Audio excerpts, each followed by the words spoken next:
You want to see what happens when a man who's built an empire on ice finally cracks? Stay with me. Because when billionaire Adrian Wolf signs a contract he can't control and meets the one woman who refuses to play by his rules, everything he's buried for 20 years is about to surface. And trust me, you'll want to see how deep that wound really goes. This isn't another fairy tale. This is war dressed up as a wedding. Oh. The rain hit Manhattan like God was trying to wash something dirty off the streets. And Sophia Bennett stood outside Wolf Tower with her father's last letter crumpled in her fist. The paper was soft from being read too many times, the ink bleeding where her tears had fallen 3 weeks ago at his funeral. Around her, the city moved like it always did, uncaring, relentless, expensive. People in tailored suits dodged puddles. Black cars hissed through water. Nobody looked at her twice. She didn't belong here. Not in this part of town where the buildings scraped clouds and every window reflected money she'd never have. But belonging didn't matter anymore. Survival did. The creditors had given her 30 days. 23 had already passed. Sophia looked up at the glass tower stretching 60 floors above her head. Wolf Tower. Even the name sounded predatory. Somewhere up there, behind tinted windows and executive privilege, sat the man who could save everything or let it burn. Adrian Wolf. 34 years old. Net worth. Enough to buy small countries. Reputation. Colder than the steel and glass he built his fortune on. She'd researched him obsessively for the past week. Every article painted the same picture. Ruthless, brilliant, untouchable. A man who turned failing companies into profit machines and discarded people like used contracts. He didn't do favors. He didn't do mercy. He did deals. And Sophia had come to offer him one. Her phone buzzed. Another creditor. She silenced it and pushed through the revolving doors. The lobby was all marble and menace, the kind of space designed to make you feel small. A receptionist with perfect teeth and a smile that didn't reach her eyes asked if she had an appointment. Sophia lied smoothly, said she was expected. The woman's fingers flew across her keyboard, doubt flickering in her expression.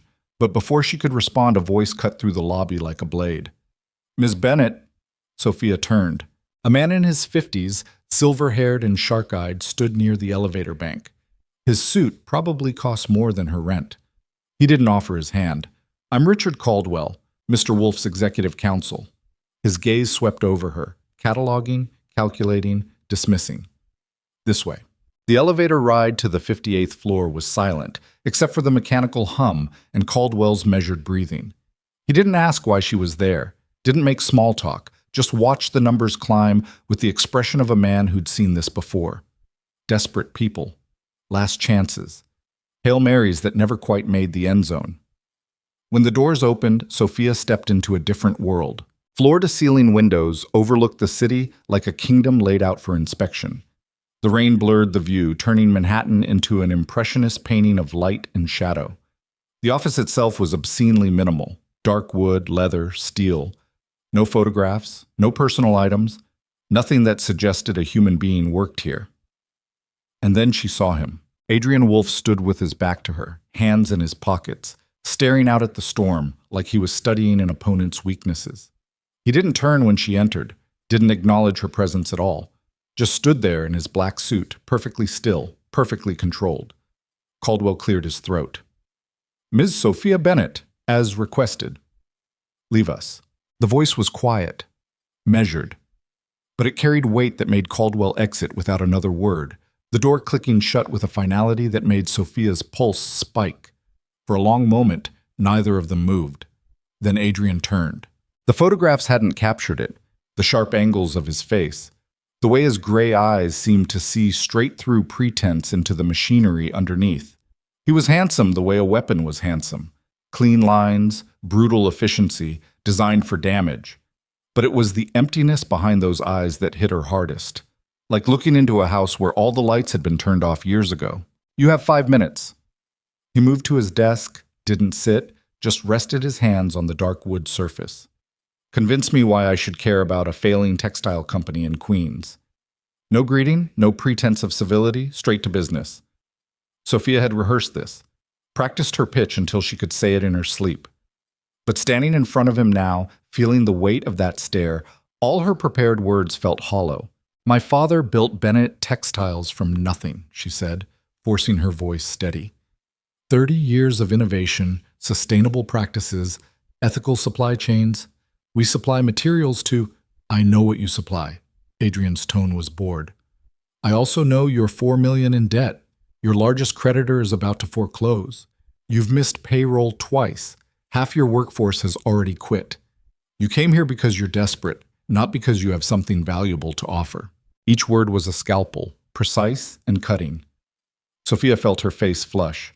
If you already know everything, why did you agree to see me? Something flickered across his expression, not quite amusement, more like recognition. Because your lawyer mentioned you had a proposal that didn't involve me writing a check. He tilted his head slightly. So, propose. This was it. The moment she'd dreaded and prepared for in equal measure. Sophia reached into her bag and pulled out a folder, placed it on his desk. Inside was a contract she'd had drafted by the cheapest lawyer she could find, one who'd looked at her like she'd lost her mind when she explained what she wanted. A merger of a different kind, she said. You need something from me. I need capital and protection from creditors. We make it transactional. Adrian didn't touch the folder, just looked at her with those cold, calculating eyes. You're offering marriage. It wasn't a question. A contract marriage, Sophia clarified, hating how her voice almost wavered. 1 year, completely professional, no interference in each other's personal lives. At the end of the term, you get what you need for your upcoming merger with Hartley Industries, and I get enough to save my father's company and rebuild. She'd learned about the Hartley deal through 3 sleepless nights of research. Hartley Industries was old money, old values. The CEO, Jonathan Hartley, was notorious for only doing business with men he considered morally upstanding, family men, stable men, the kind of reputation Adrian Wolfe definitely didn't have. Every business profile mentioned it. The string of short-term relationships, the models, the tabloid speculation. Adrian was brilliant at building empires, but terrible at building the image of respectability that men like Hartley demanded. The Hartley merger would double Adrian's reach overnight, expand his influence into sectors he'd been trying to break into for years. It was worth billions. And apparently, it was worth considering her insane proposal. Adrian picked up the folder, flipped it open. Read in silence while rain hammered against the windows and Sophia's heart hammered against her ribs. You researched me, he said finally, not looking up from the pages. Thoroughly. Then you know what people say about me. That you're ruthless, that you destroy competitors, that you turn everything you touch into profit and nothing else matters. Sophia paused. That you don't have a heart. He looked up then, and something in his expression made her breath catch. Not anger, something colder. And you still want to tie yourself to that? I don't have a choice. Everyone has a choice, Ms. Bennett. He closed the folder, set it down with deliberate care. You're choosing to sell yourself. Let's not pretend this is anything noble. The words stung because they were true, because she'd spent weeks trying to convince herself this wasn't exactly what her father would have hated, that she wasn't commodifying herself to save a legacy that maybe didn't deserve saving. But she was out of options and out of time. You're right, she said, meeting his stare head on. I'm selling a year of my life to save everything my father built. And you're buying respectability you can't earn because men like Jonathan Hartley will never see you as anything but new money with dirty hands. We're both using each other. The only difference is I'm honest about it. Silence stretched between them like a wire pulled taut. Then Adrian smiled. It was terrible, that smile. Not warm, not kind, just a slight curve of his mouth that said he'd found something interesting in the wreckage.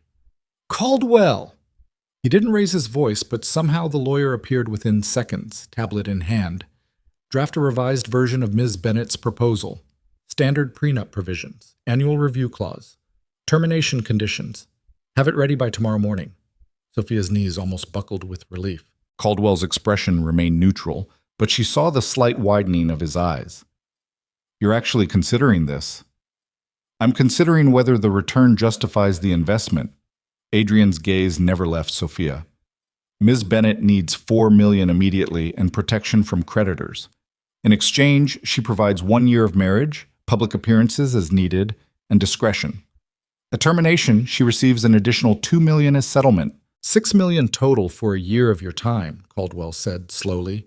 looking at Sophia like she was either very lucky or very doomed. Most people would call that generous. Most people aren't desperate enough to marry a stranger. Adrian moved around the desk, closing the distance between them until Sophia could smell his cologne, something expensive and cold, like winter in a bottle. "Are you afraid of me, Miss Bennett?"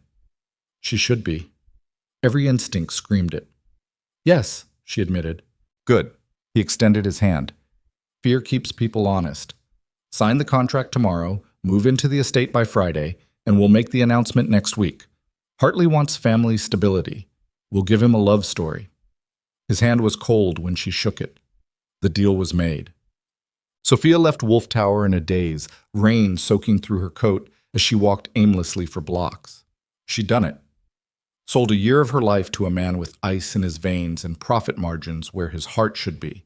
Her phone kept buzzing. Creditors, friends asking if she was okay, her mother calling from the care facility upstate where she'd been since the stroke.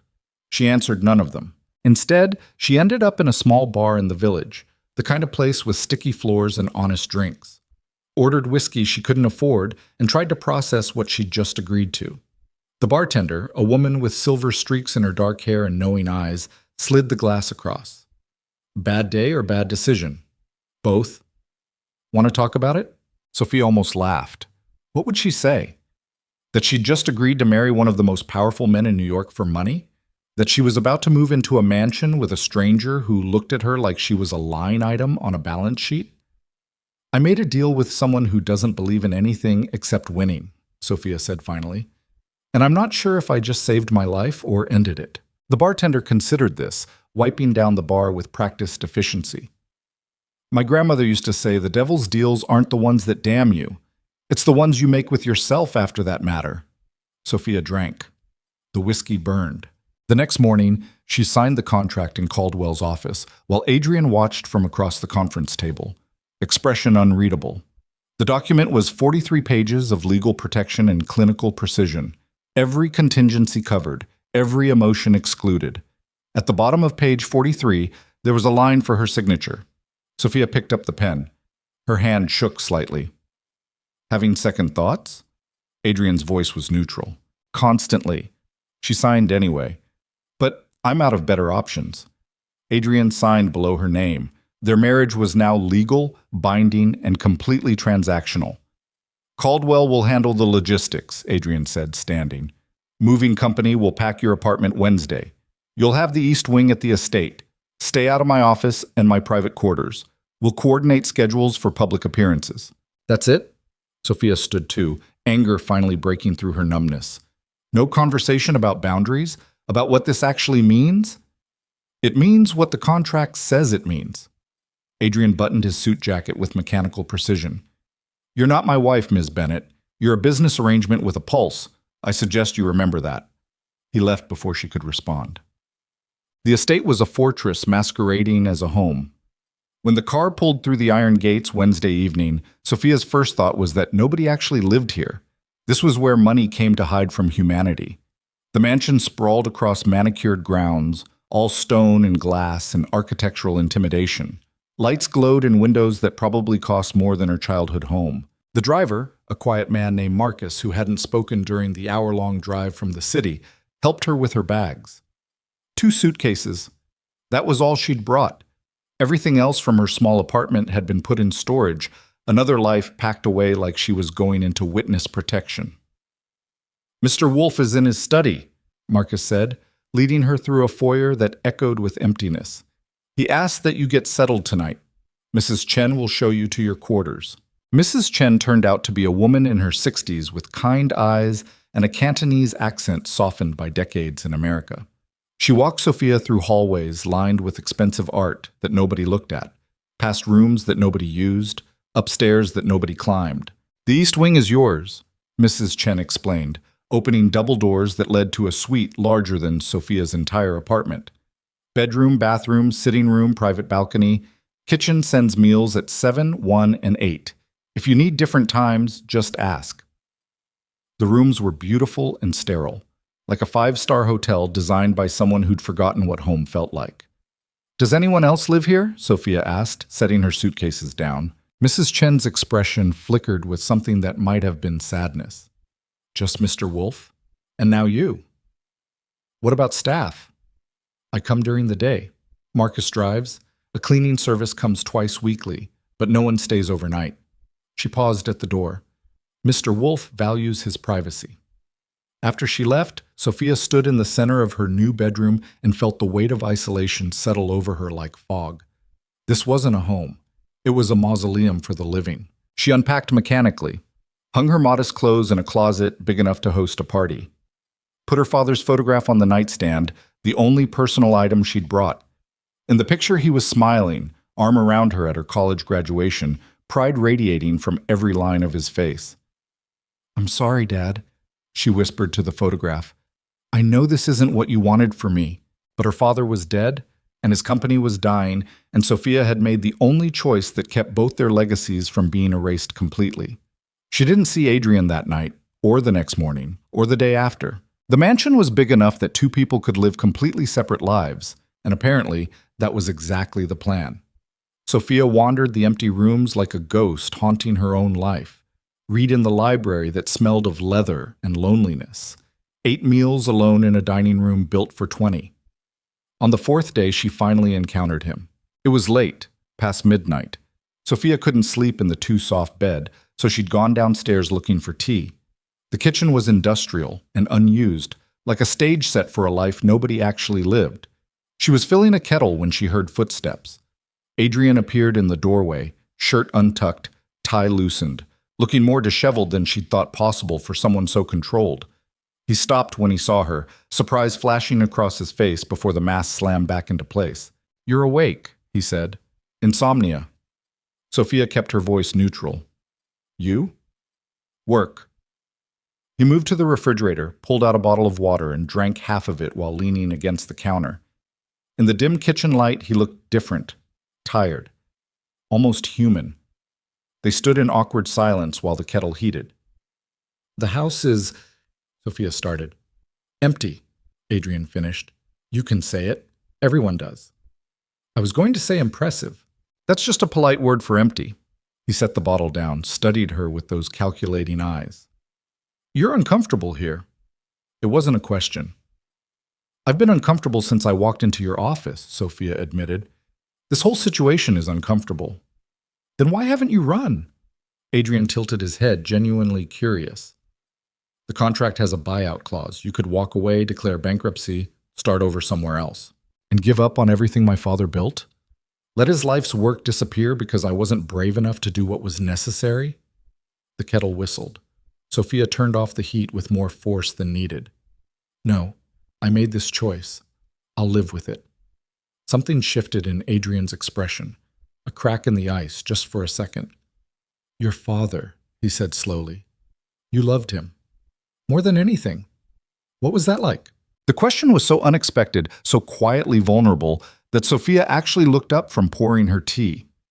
Adrian was watching her with an intensity that had nothing to do with business, like she'd just revealed a secret he desperately wanted to understand. It was... She struggled for words that wouldn't sound trite. It was knowing someone believed in you even when you didn't believe in yourself, having someone whose presence made the world feel safer. Adrian's jaw tightened. "I wouldn't know." Before Sophia could respond, he straightened and the moment was gone. The mask was back, the walls rebuilt. "Get some sleep, Ms. Bennett. We have our first public appearance tomorrow night. Charity gala. Caldwell sent you the details." He started to leave, then paused. "And call me Adrian when we're in public. Mr. Wolf makes you sound like an employee." "What should I call you when we're alone?" He considered this. "We won't be alone enough for it to matter." Then he was gone, leaving Sophia alone in the kitchen with her tea and the growing suspicion that the man she'd married was far more broken than she'd realized. The gala was a test, and Sophia knew it. Caldwell had sent a stylist, a terrifyingly chic woman named Margot, who'd shown up with 3 racks of designer dresses and an opinion about everything. They'd settled on a floor-length emerald gown that cost more than Sophia's car and fit like it had been designed specifically to make her feel like an imposter. Now she stood in front of the mirror in her room, barely recognizing herself. "You look beautiful." Sophia turned. Adrian stood in the doorway, immaculate in a tuxedo that probably cost more than most people's monthly rent. But it wasn't the clothes that made her breath catch. It was the way he was looking at her, like he was seeing her for the first time. "Thank you," she managed. He crossed the room, pulled a jewelry box from his pocket. Inside was a ring, a simple platinum band with a single diamond. Not ostentatious, almost understated, completely unexpected. "For appearances," he said, but his voice was rougher than usual. Sophia held out her hand. Adrian slid the ring onto her finger with surprising gentleness, his fingers warm against her skin. For a moment, they stood there in silence, hands touching, the weight of their arrangement pressing down like atmospheric pressure. "The contract didn't mention a ring," Sophia said quietly. "The contract didn't mention a lot of things." Adrian released her hand, stepped back, rebuilt the distance between them. "Hartley will be there tonight. His wife, Caroline, will want to meet you. She believes in love stories and happy endings. Give her one." "You want me to lie. I want you to perform. There's a difference." He moved toward the door, then paused. "And Sophia?" First time he'd used her first name. "Don't trust anyone at that gala. They'll smile at you and catalog your weaknesses. This is business warfare in evening wear. Remember that." The Plaza Ballroom was exactly what Sophia expected. Crystal chandeliers, champagne towers, people who wore their wealth like armor. Adrian's hand rested on the small of her back as they entered, the touch impersonal but possessive. He steered her through the crowd with practiced ease, introducing her to power players whose names she recognized from headlines. She played her part, smiled, made small talk, let herself be charming and slightly naive, the textile heiress who'd captured the heart of Manhattan's most notorious bachelor. And Adrian, he was flawless. Every touch looked genuine, every smile seemed real. He told strangers about how they'd met, a complete fiction involving a museum and a rainstorm, with such conviction that even Sophia almost believed it. He laughed at her jokes, looked at her like she was the only person in the room. It was a masterclass in deception. "You're very good at this," Sophia whispered during a lull, accepting champagne from a passing waiter. "At what?" "Pretending to be human." Adrian's jaw tightened, but before he could respond, a voice cut through the noise. "Adrian, you dark horse!"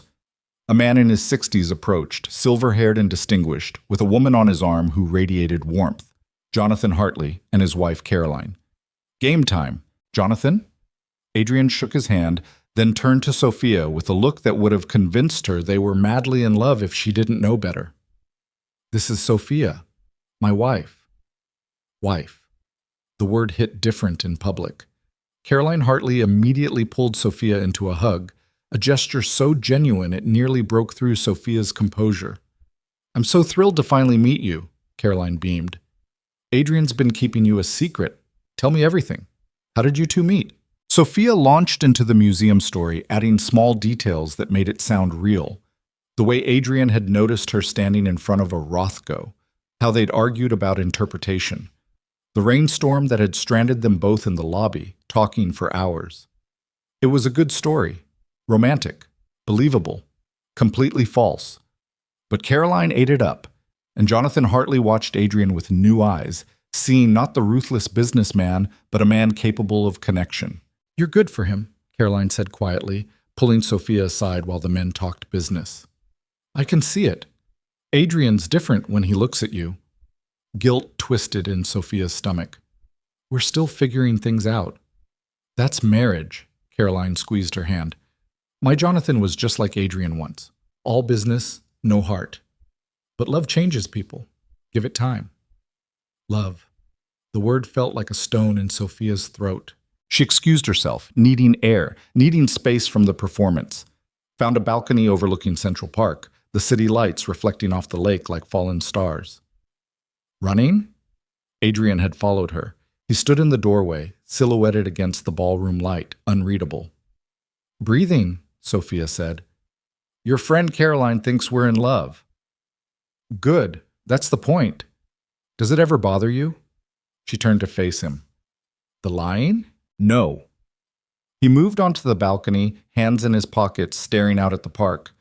"Truth is overrated. It's performance that matters. Results. That's a lonely way to live." It's the only way I know. Something in his voice, raw, unguarded, made Sophia study his profile. In the soft light, he looked younger, more vulnerable, like maybe underneath all the ice and calculation was someone who'd forgotten how to thaw. Why did you really agree to this? She asked. You could have found a dozen women willing to marry you for the Hartley deal. Why choose the desperate girl with a failing company? Adrian was quiet for so long she thought he wouldn't answer. Then, because you were the only one who looked at me like I was the devil and signed the contract anyway. Before Sophia could process that, movement inside caught her attention. Through the glass, she saw a woman watching them, stunning, blonde, predatory. The woman's expression when she looked at Adrian was possessive fury. Who is that?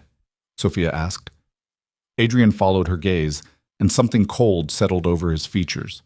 No one that matters anymore. But the way his shoulders tensed said otherwise. The woman started toward the balcony, purpose in every step. We should go back inside, Adrian said. But it was too late. The blonde swept onto the balcony like she owned it, her gaze raking over Sophia with undisguised contempt before landing on Adrian. Really, Adrian? Her? The woman's voice was cultured silk wrapped around razor wire. I leave town for 6 months, and you marry someone so ordinary? Victoria. Adrian's tone could have frozen fire. This is neither the time nor the place. Oh, I think it's exactly the time. Victoria stepped closer, invading his space with the confidence of someone who'd been there before. Does she know about us? About what we had? Sophia felt her face flush, but she kept her voice steady. I know everything I need to know. Victoria laughed, a sharp cutting sound. Do you? Did he tell you he's incapable of actual emotion, that everyone he gets close to ends up destroyed, that he'll use you until you're no longer profitable and discard you like, enough? Adrian's voice cracked like a whip. You need to leave. Or what? Victoria's eyes glittered. You'll have security throw me out? That'll look great in tomorrow's papers, especially with your new acquisition standing right there. The word acquisition hung in the air like poison. Sophia stepped forward, surprising herself. You're right, I am an acquisition, and you're bitter because you're no longer valuable enough to acquire. I'd say that's your problem, not mine. Victoria's face contorted with rage. For a second, Sophia thought she might actually get hit, but then security appeared, summoned by Adrian's subtle gesture, and Victoria was escorted away, still spitting venom. When they were alone again, Sophia's hands were shaking. Thank you, Adrian said quietly. You didn't have to do that. Actually, I did. That's what this contract bought you, a wife who defends you in public. She met his eyes. Even if I don't know what I'm defending you from. Adrian looked like he wanted to say something, maybe even wanted to explain. But the walls came back up, the ice reformed. We should rejoin the party, he said instead. They went back inside, back to the performance. But something had shifted between them, a crack in the carefully constructed distance. And Sophia wasn't sure if that was dangerous or if it was the first real thing that had happened since she'd signed her name on that contract. The drive home was silent. Sophia stared out the window, watching the city blur past, replaying the evening in her mind. The lies she'd told, the truth she'd defended, the way Adrian had looked at her on the balcony before Victoria interrupted, like maybe she was more than just a line item. Victoria was my fiancée, Adrian said suddenly, breaking the silence. 3 years ago, before I understood that love was just another liability. Sophia turned, shocked he was offering this without being asked. What happened? She wanted access to my life. I gave it to her. Then I discovered she'd been leaking confidential information to a competitor, using our relationship to destroy a deal worth $500 million. His voice was flat, emotionless. When I confronted her, she tried to spin it as love, said she did it because I didn't pay enough attention to her, because I was married to my work. Was she right? Probably. Adrian's jaw tightened. But it didn't change the betrayal. I ended it. She tried to take me to court, claim I'd promised her half my assets, cost me 2 years and $20 million in legal fees to make her disappear. And you never trusted anyone again. Trust is for people who can afford to lose everything. He looked at her then, really looked at her. I can't afford that. Not even with you. The honesty was brutal and somehow worse than the lies. Then why tell me? Sophia asked. Because you defended me tonight without knowing if I deserved it. And I thought, he trailed off, looked away. I thought you should know what you're defending. They pulled through the estate gates. The mansion loomed ahead, dark except for a few lights Mrs. Chen had left on. For what it's worth, Sophia said as they climbed out of the car, I don't think you're incapable of emotion. I think you're terrified of it. There's a difference. Adrian paused on the stairs, his expression unreadable in the darkness. Good night, Sophia. Good night, Adrian. She went to her wing, he went to his, separate lives in the same empty house. But later that night, unable to sleep, Sophia heard music drifting through the walls. Piano. Something melancholic and beautiful. She followed the sound to a room she'd never entered before. A music room with a grand piano and Adrian sitting at the keys, playing like his life depended on it. She stood in the doorway watching. He knew she was there. She saw his shoulders tense, but he didn't stop playing, didn't acknowledge her presence, just poured everything he wouldn't say into the music. And Sophia understood then.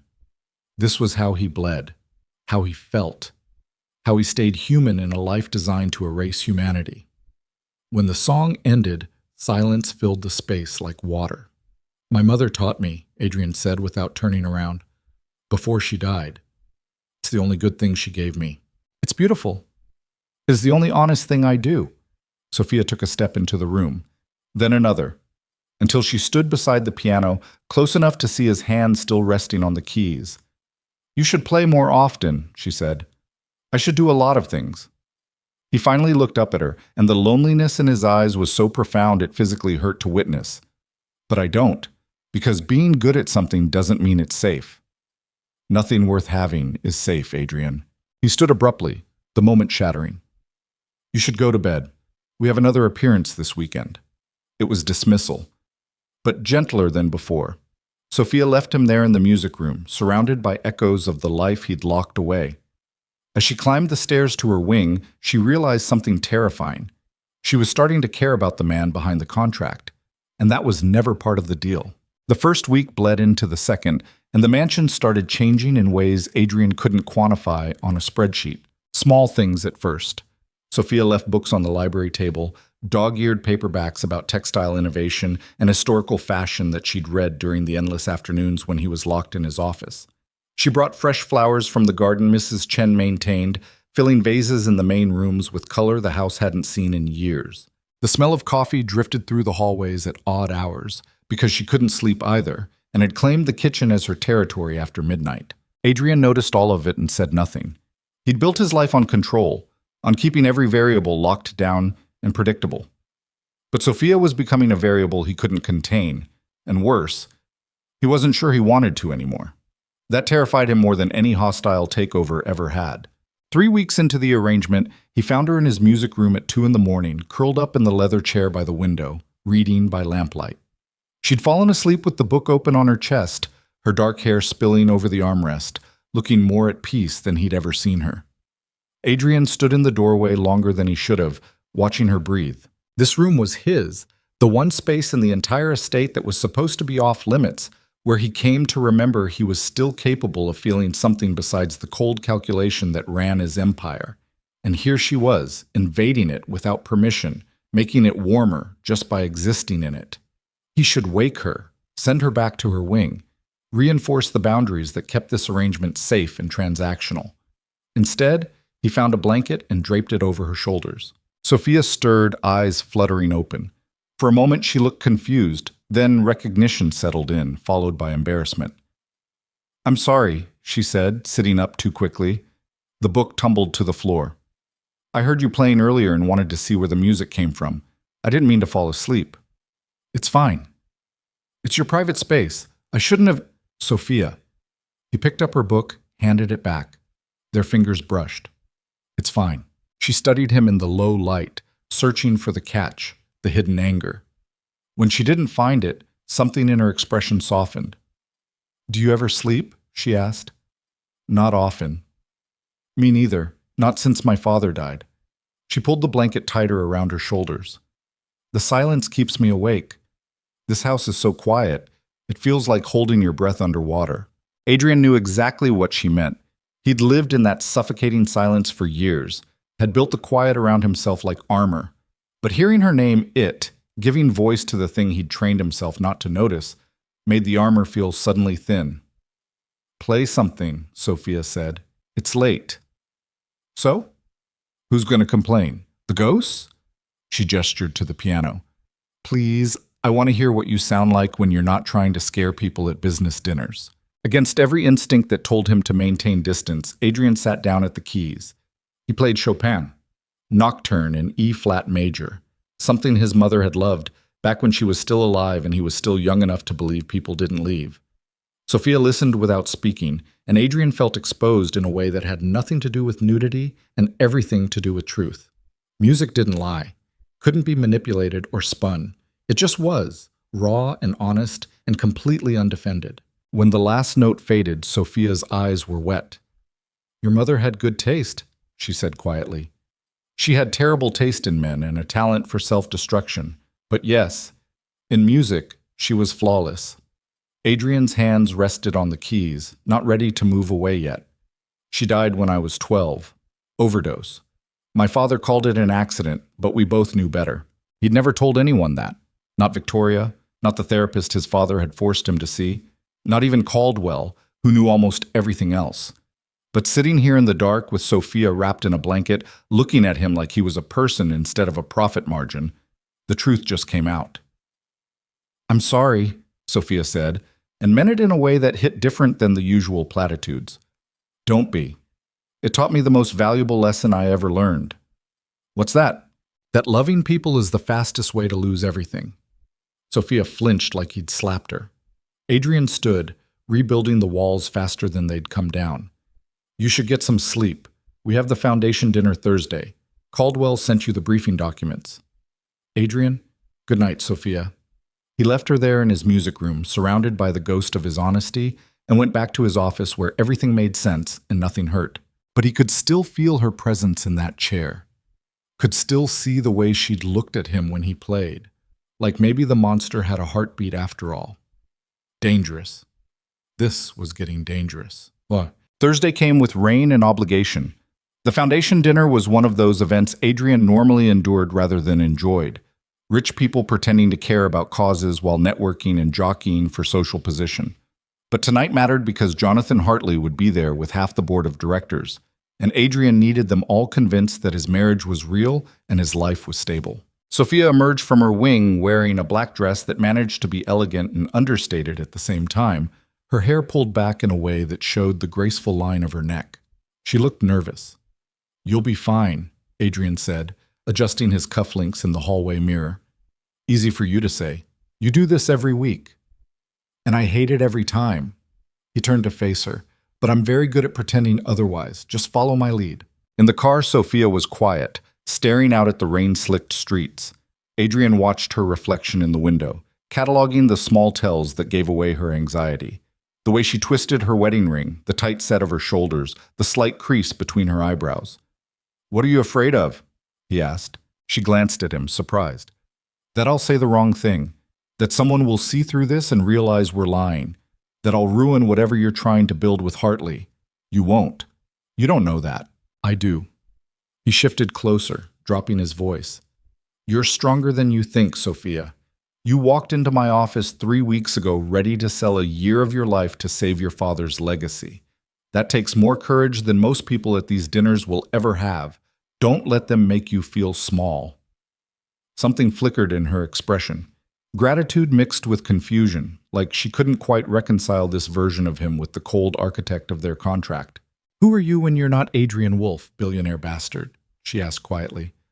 "I don't know. I haven't been anyone else in a long time." The venue was the Metropolitan Club, all old money and older traditions. Adrian guided Sophia through the crowd with his hand at the small of her back, the touch now familiar enough that neither of them remarked on it. They played their roles flawlessly, finishing each other's sentences, sharing private smiles, existing in each other's orbit like gravity was real.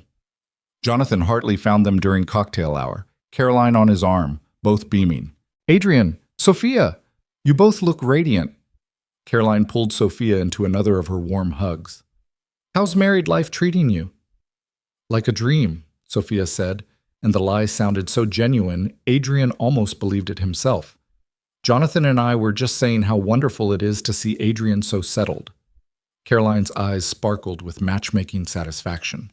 He's been a completely different person since you came into his life. Softer, more present. Adrian felt Sophia tense slightly beside him, felt the weight of the performance pressing down. Sophia's been good for me, he said, and realized with uncomfortable clarity that it wasn't entirely a lie. They were pulled into different conversations after that, Jonathan taking Adrian aside to discuss merger timelines, while Caroline monopolized Sophia with questions about wedding plans they'd never had and honeymoons they'd never take. Adrian kept one eye on Sophia across the room, watching her navigate Caroline's enthusiasm with grace.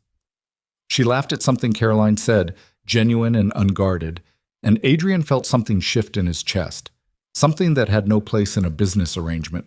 "She's lovely," Jonathan said, following Adrian's gaze, "and clearly devoted to you.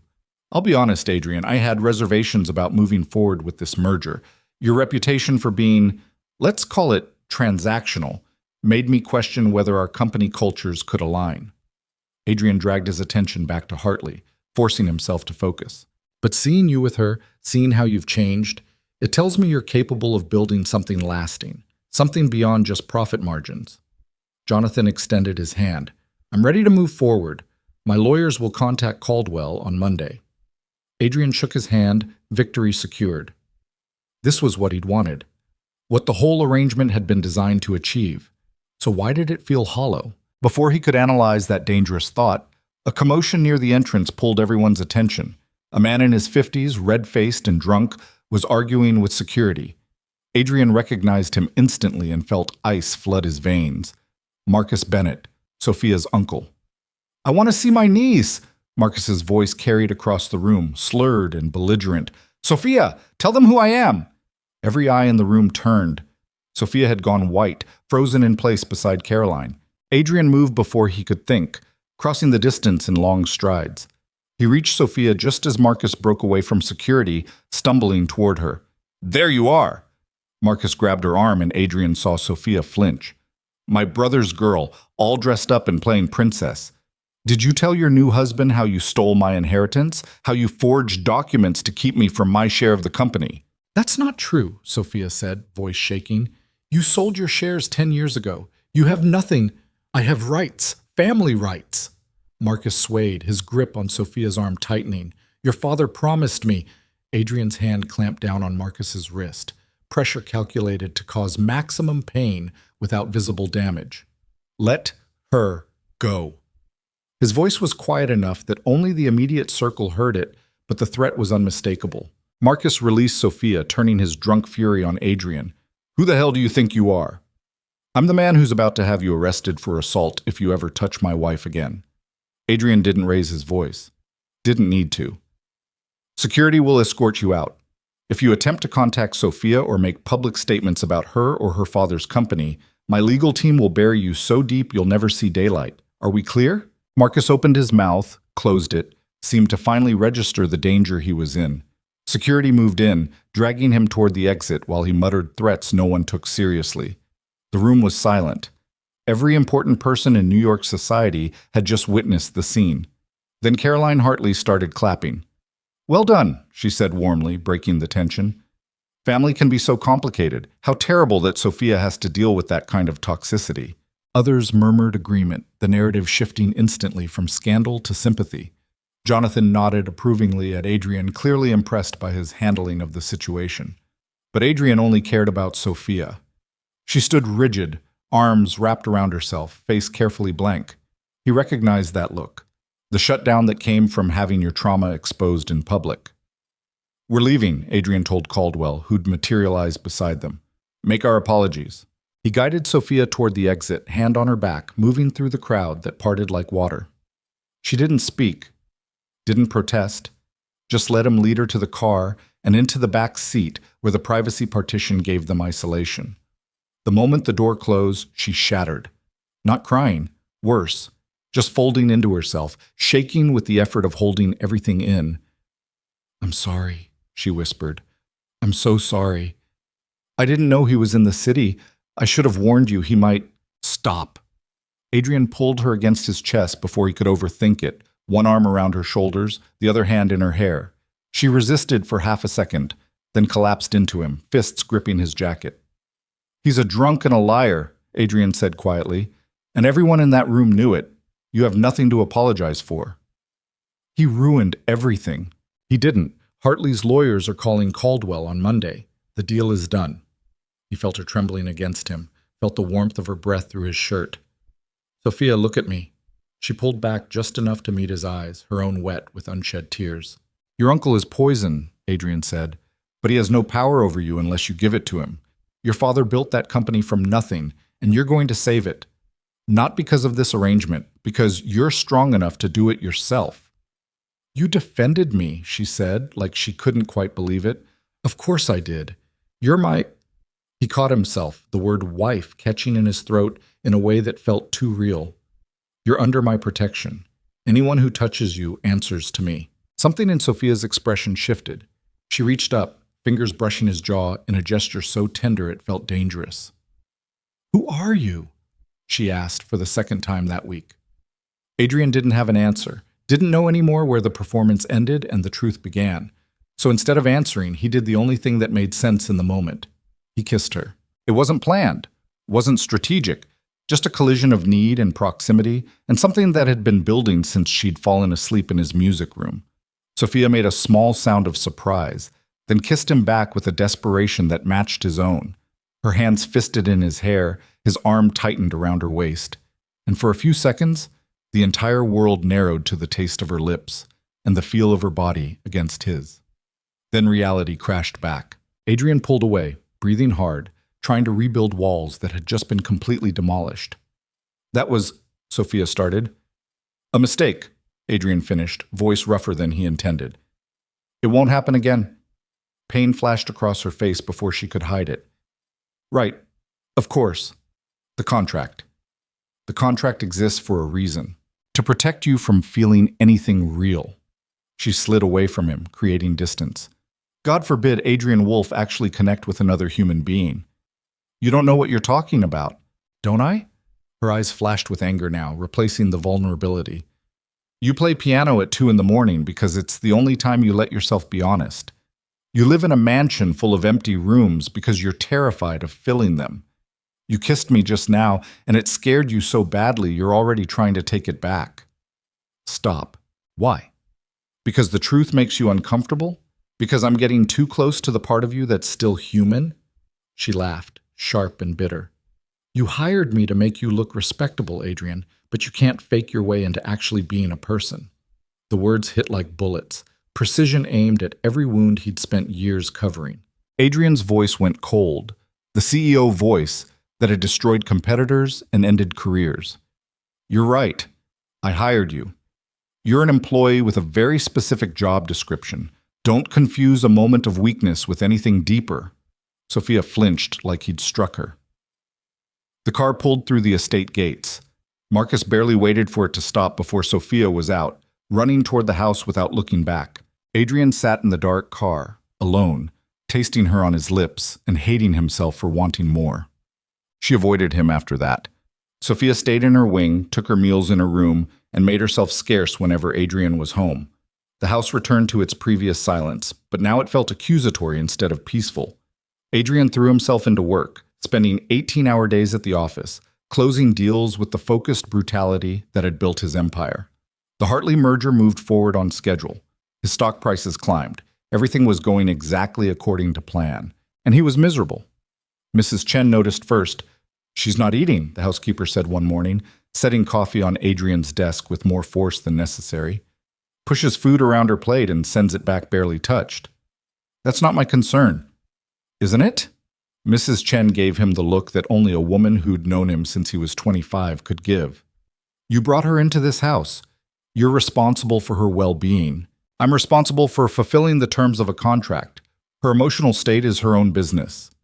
Mrs. Chen switched to Cantonese, the language she used when she was especially disappointed in him, and Adrian didn't need a translation to know she was calling him an idiot. After she left, he sat staring at the paperwork he couldn't focus on, Sophia's words echoing in his head.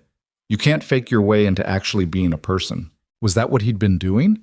Performing humanity so convincingly he'd fooled everyone, including himself? No. He'd been surviving.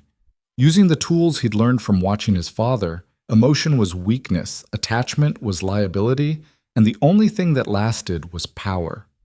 But Sophia had cracked something open in him, made him remember what it felt like to want more than just the next acquisition, the next victory, the next defense against feeling anything at all. And that was exactly why he needed to shut this down before it destroyed everything. On Friday night, Adrian found himself standing outside Sophia's door at midnight, hand raised to knock, frozen with indecision. What would he even say? That kissing her had been the first genuine moment he'd experienced in years? That he was terrified because she made him want things he'd convinced himself didn't exist? That the contract was supposed to protect them both, but instead felt like a cage? He lowered his hand, turned to leave. I can hear you breathing out there. Sophia's voice, muffled through the door, stopped him cold. The door opened. She stood there in an oversized sweatshirt and sleep shorts, hair messy, eyes guarded. She looked exhausted and beautiful, and so far beyond his reach, it physically hurt. What do you want, Adrian? Everything. Nothing. Something he didn't have words for. To apologize, he said instead. For what I said in the car. You didn't deserve that. No, I didn't. She leaned against the doorframe, not inviting him in. But you were right about one thing. This is a contract. I'm an employee. I forgot that, and it won't happen again. Her voice was flat, professional, completely devoid of the warmth he'd gotten dangerously used to. Adrian hated it. I didn't mean... Yes, you did. You meant every word. Sophia's eyes met his, sharp and clear. You're terrified of connection, Adrian, so you hurt people before they can hurt you. It's a survival mechanism, and I understand it, but I won't be collateral damage in your war against feeling anything real. It's not that simple. It is exactly that simple. You just don't want to admit it. She straightened, hand on the door, ready to close him out. We have 2 more public appearances this month. I'll play my part perfectly. But that's all this is. A part. Don't expect anything else from me. The door closed. Adrian stood in the hallway, alone again, realizing he'd just lost something he'd never acknowledged wanting in the first place. But the next 2 weeks were professional torture. They appeared together at a gallery opening, a charity auction, a business dinner with potential investors. Each time, Sophia was flawless, charming, attentive, playing the role of devoted wife with an expertise that should have impressed him. Instead, it gutted him, because he could see the performance now, could see the exact moment she switched it on for the cameras and switched it off the second they were alone, could feel the calculated distance in every touch, every smile, every word. She'd learned from watching him, had become exactly what he'd hired her to be, a perfect facsimile of connection without any of the risk. And it was killing him. You look terrible, Caldwell said during a meeting 2 weeks after the incident. When's the last time you slept? I'm fine. You're not fine. You're distracted. The Hong Kong team noticed. So did Marcus from acquisitions. Caldwell studied him with eyes that missed nothing. What's going on with you and Sophia? Nothing. The arrangement is working exactly as designed. Then why do you both look miserable? Because I kissed her, and it meant everything, and now she won't let me close enough to do it again. Because I'm in love with someone I hired to pretend to love me, and I have no idea how to fix it. Adrian said none of that. The Hartley merger closes next week, he said instead. After that, the pressure eases. We can relax the public appearances. And then what? You spend the next 10 months living like strangers in the same house? Caldwell shook his head. That's not sustainable, Adrian. Something's gonna break. He was right. Adrian knew it, could feel the pressure building like a storm about to crack open the sky, but he didn't know how to fix what he'd broken without breaking himself in the process. The answer came 3 days later, in the worst possible way. Adrian was working late in his study when his phone lit up with a news alert.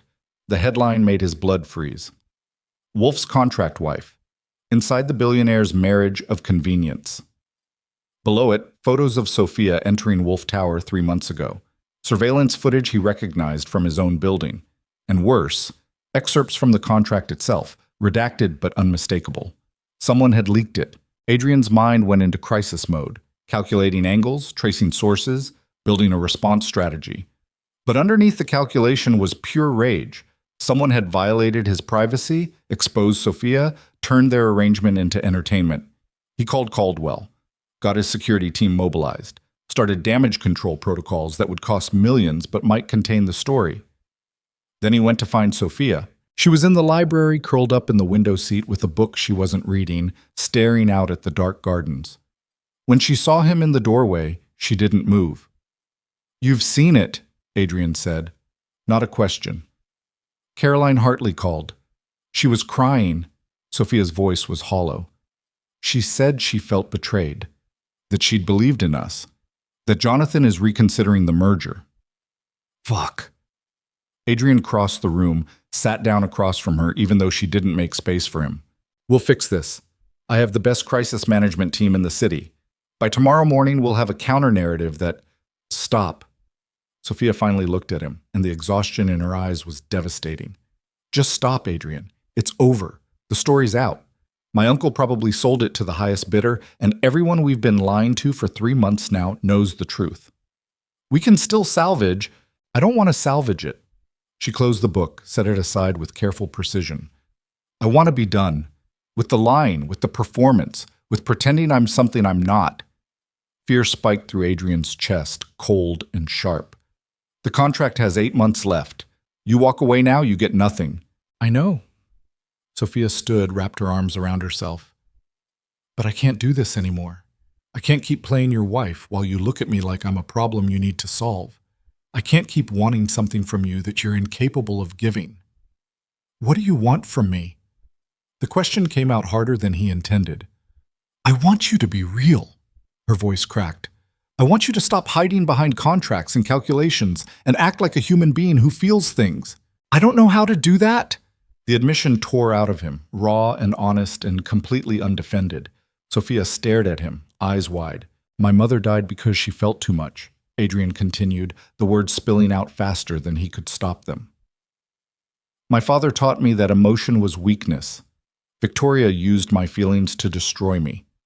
Everyone I've ever cared about has either left or betrayed me. So yes, I built walls. I made myself into something that couldn't be hurt. And it worked. It kept me safe. And alone," Sophia said softly. "Alone is safe. Alone is dying slowly while pretending you're still alive." She moved closer, close enough that he could smell her shampoo, see the flecks of gold in her brown eyes. "Adrian, I know you're scared. I know trusting people has only ever hurt you, but you can't live your whole life in a fortress. Watch me." "I have been watching you for 3 months." Her hand came up, fingers brushing his jaw like she'd done in the car that night. "And I've seen the man underneath the ice, the one who plays piano at 2 in the morning, who defended me against my uncle without hesitation, who looks at me sometimes like maybe I'm more than just a transaction." Adrian caught her wrist, holding her hand against his face, torn between pulling her closer and pushing her away. "This can't work," he said, voice rough. "Even if I wanted it to. The contract, fuck the contract." Sophia kissed him. Not tentative like before, not testing, just deliberate and desperate and full of everything she'd been holding back. And Adrian surrendered. He pulled her against him, hands in her hair, kissing her back with all the feeling he'd been trying to bury. She made a sound low in her throat, pressed closer, and Adrian felt the last of his carefully constructed walls crack wide open. When they finally broke apart, both breathing hard, Adrian rested his forehead against hers. "This is a terrible idea," he whispered. "The worst," Sophia agreed. "I don't know how to be what you need." "Then learn. We'll figure it out together. Together." The word felt foreign and terrifying and more appealing than anything he'd ever acquired. Adrian kissed her again, softer this time, trying to communicate everything he didn't have words for. When he pulled back, Sophia was smiling, genuine and warm and directed entirely at him. "We should probably talk about the scandal," she said. "Later." Adrian stood, pulling her with him. "Right now, I don't care about the news cycle, or damage control, or what Jonathan Hartley thinks." "Adrian Wolf doesn't care about a business deal?" Sophia's eyebrows rose. "Who are you, and what have you done with my fake husband?" "Maybe I'm finally figuring out who I am when I stop trying to be what everyone expects." He led her out of the library toward the music room, the one place in the house that had always been honest. Sophia sat beside him on the piano bench, their shoulders touching, and Adrian played. Not Chopin this time. Something improvised and imperfect and real. And for the first time in longer than he could remember, Adrian Wolfe felt like maybe being alive was worth the risk of getting hurt. They didn't solve anything that night. The scandal was still exploding across every business publication and gossip site. Jonathan Hartley's office had released a statement saying they were reviewing all existing negotiations in light of new information. Adrian's stock price had dipped 3%, but none of that mattered as much as it should have, because Sophia fell asleep with her head on his shoulder while he played, and Adrian finally understood what it meant to have something worth protecting that couldn't be measured in dollars. When morning came, reality would crash back in. Decisions would need to be made. The contract would have to be addressed. But for now, in the quiet hours before dawn, Adrian let himself have this. Let himself be human. And somewhere in the empty mansion, the ice that had frozen him for 20 years finally began to thaw. Dawn came too fast and brought reality with teeth. Adrian woke to find Sophia still asleep against his shoulder on the piano bench, her breathing soft and even, completely unaware that the world outside had spent the night sharpening its knives. He'd carried her to the couch in the music room sometime around 4, covered her with a blanket, and spent the remaining hours watching her sleep while his phone lit up with crisis after crisis. 47 missed calls, 216 emails, emergency board meetings scheduled for 9 a.m. The Hartley merger was hemorrhaging. Stock price down 7% and falling. 3 major investors demanding explanations. His legal team drowning in containment strategies that wouldn't contain anything because the truth was already out, spreading through Manhattan's business circles like blood in water. And Adrian found himself not caring the way he should have. That terrified him more than the financial damage. He'd built his entire empire on caring about nothing except winning. Emotion was the enemy. Attachment was weakness. But sitting here watching Sophia sleep, feeling something in his chest that had nothing to do with profit margins, he was starting to understand that maybe the fortress he'd built had become a prison. Sophia stirred, eyes opening slowly. For a moment she looked confused. Then memory settled in and she smiled at him with a warmth that hit harder than any hostile takeover. "You stayed," she said quietly. "Where else would I go?" "Your office, the city, anywhere that isn't here dealing with feelings." She sat up, pushed hair out of her face. "The scandal's everywhere, isn't it?" Adrian nodded. "No point in lying." "How bad?" "Bad enough that my board wants my head. Hartley's lawyers are drafting withdrawal papers. The media is calling it the biggest con in recent business history." He reached for her hand, laced their fingers together. "But we'll survive it." "We." Sophia tested the word like she wasn't sure it was real. "Since when do you use that word?" "Since last night. Since you told me to stop hiding." Adrian pulled her closer, needing the contact. "I'm done pretending this is just a contract, Sophia. Whatever happens with the business, whatever the fallout is, I want you to know that what I feel for you is real." He watched her eyes fill, watched her struggle to process words he'd never said to anyone. "Adrian." His phone exploded with vibrations, Caldwell's name flashing urgency. Adrian considered ignoring it, but years of conditioning ran deep and he answered. "Tell me you have good news," he said into the phone. "I have a lead on the leak." Caldwell's voice was tight with anger. "You need to see this. Now, Sat." 20 minutes later, Adrian sat in his study while Caldwell pulled up security footage on the large monitor. Sophia stood behind his chair, one hand on his shoulder, grounding him. 3 days ago, someone accessed your private server, Caldwell explained, typing rapidly. Bypassed 2 layers of encryption. Downloaded the Bennett contract along with correspondence between you and the lawyers. Sophisticated work. Professional. "Inside job," Adrian said, already calculating who had that level of access. "How many people could do this?" "In your organization? Maybe 10, but only 3 had physical access to your office during the time frame." Caldwell pulled up footage from the hallway camera outside Adrian's office. "Watch." The timestamp read 11:47 p.m., 2 nights before the story broke. Adrian's office door opened and a figure emerged, briefcase in hand, moving with familiar confidence. Adrian's blood turned to ice. "Victoria." She still had security clearance from when you were together, Caldwell said. I flagged it 6 months ago, recommended revocation. You never followed through. Because some part of him had been too busy hating her to properly erase her. Because cutting that final tie would have required acknowledging she'd hurt him, and Adrian Wolf didn't get hurt. Until now. She took the contract, Sophia said, voice hollow. Sold it to the press. Worse. Caldwell pulled up another file. Email correspondence between Victoria and a name Adrian recognized immediately. She sold it to Marcus Kane. Adrian felt the world tilt. Marcus Kane, his former business partner. The man he'd forced out of Wolf Industries 5 years ago after discovering Kane had been embezzling millions and setting up Adrian to take the fall. Adrian had destroyed him systematically, legally, financially, socially, until Kane had nothing left but rage and the promise of revenge. Kane's been quiet for years, Adrian said. Why surface now?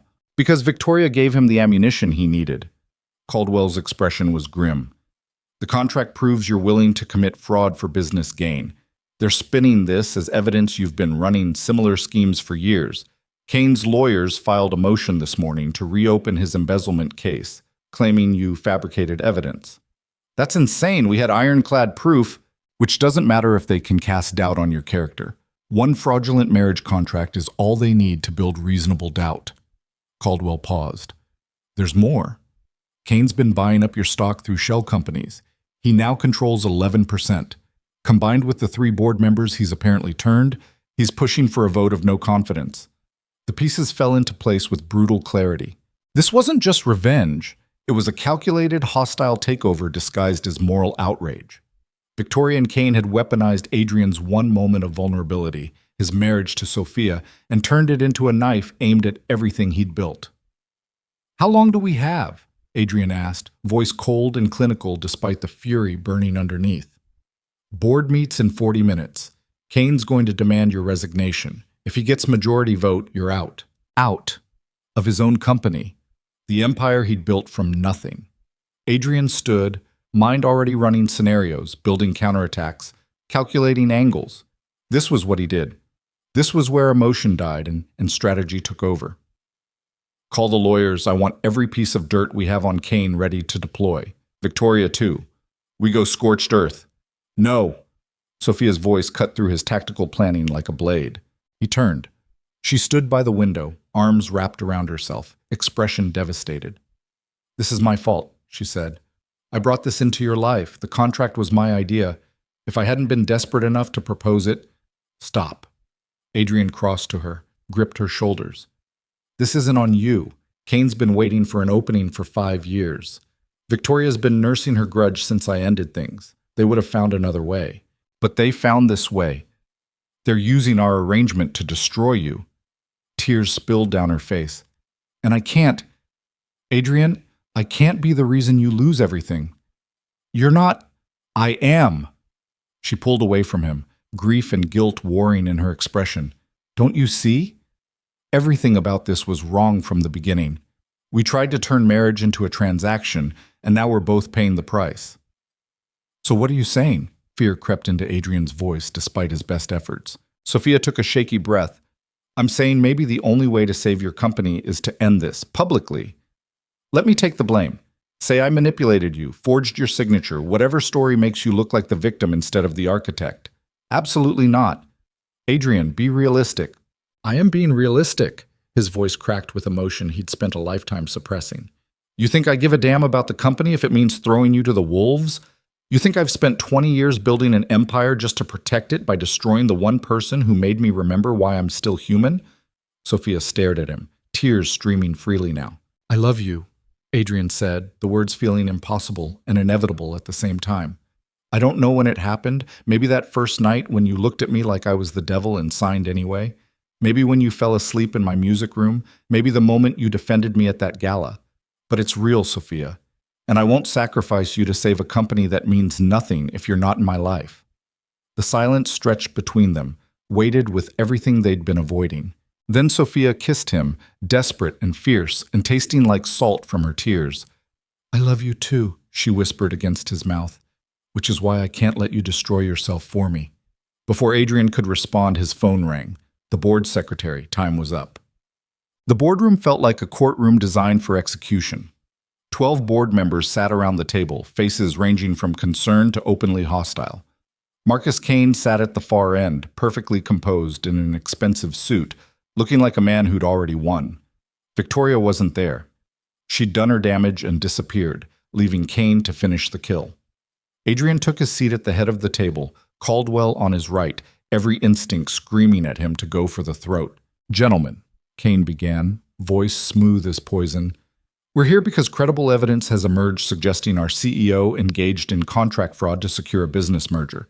This isn't speculation. We have documentation. We have witnesses. We have Adrian Wolf's signature on a marriage for hire agreement that violates every ethical standard this company claims to uphold." "That contract was a private arrangement," Adrian said, voice cold. "It has nothing to do with Wolf Industries' business practices." "It has everything to do with it," Kane leaned forward. "You used a fraudulent marriage to manipulate Jonathan Hartley into a merger. That's securities fraud. And if you're willing to commit fraud once, how many times have you done it before? How many of our deals are built on lies?" Murmurs around the table. Adrian saw the doubt spreading like infection. The Hartley merger was conducted through legitimate channels. "Leveraging a fake wife!" Kane slammed his hand on the table. "You played that man's values against him, made him believe you were something you're not. That's fraud, Adrian, and it's cost this company 7% stock value in 24 hours. "Which you've profited from," Caldwell interjected sharply. "Your shell companies have been buying that dip." "Convenient," Kane smiled. "I saw an opportunity to increase my stake in a company I still believe in. Unlike our CEO, I don't see supporting the business as a crime." The trap was perfect. Every defense Adrian mounted made him look guilty. Every accusation Kane leveled sounded reasonable to board members who didn't know the full history. "I move for a vote of no confidence," Kane said. "Adrian Wolf has proven himself unfit to lead this organization. We need someone with actual integrity at the helm." "Seconded," said William Chen, a board member Adrian had personally recruited 3 years ago. Betrayal cut deep and fast. "Before we vote," Adrian said, fighting to keep his voice steady, "you should know that Marcus Kane is a convicted embezzler who I removed from this company for stealing $17 million. Everything he's doing now is revenge dressed up as corporate governance." "I was never convicted," Kane countered smoothly. "The charges were dropped due to insufficient evidence. Evidence that Adrian conveniently produced and could have easily fabricated, just like he fabricated a marriage." The parallel landed exactly as Kane intended. "All in favor of removing Adrian Wolf as CEO?" 6 hands went up. Exactly enough for majority. Adrian felt the floor drop out from under him. 20 years. 20 years of building, fighting, sacrificing everything to create something that couldn't be taken away. And it was gone in a single vote by people he'd enriched, protected, elevated. "The motion passes," Kane said, triumph naked in his voice. "Adrian, you have until end of business today to clear your office. Security will escort you from the building." Adrian stood, dignity intact even as his empire crumbled.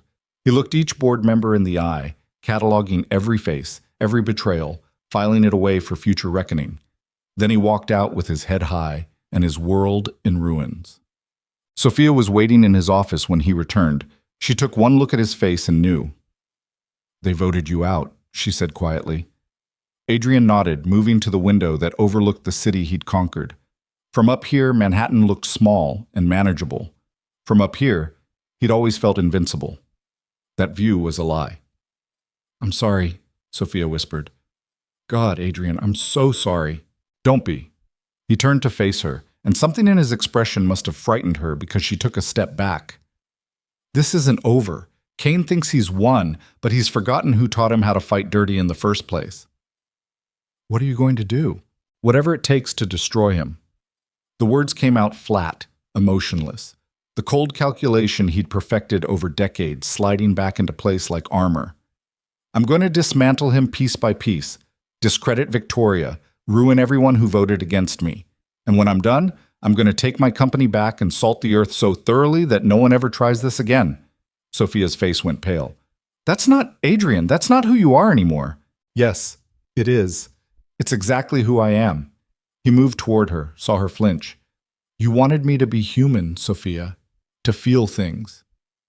Well, this is what I feel: rage, betrayal, the need to make everyone who hurt me understand exactly what they've done. By becoming the monster they accused you of being? By being the monster I've always been.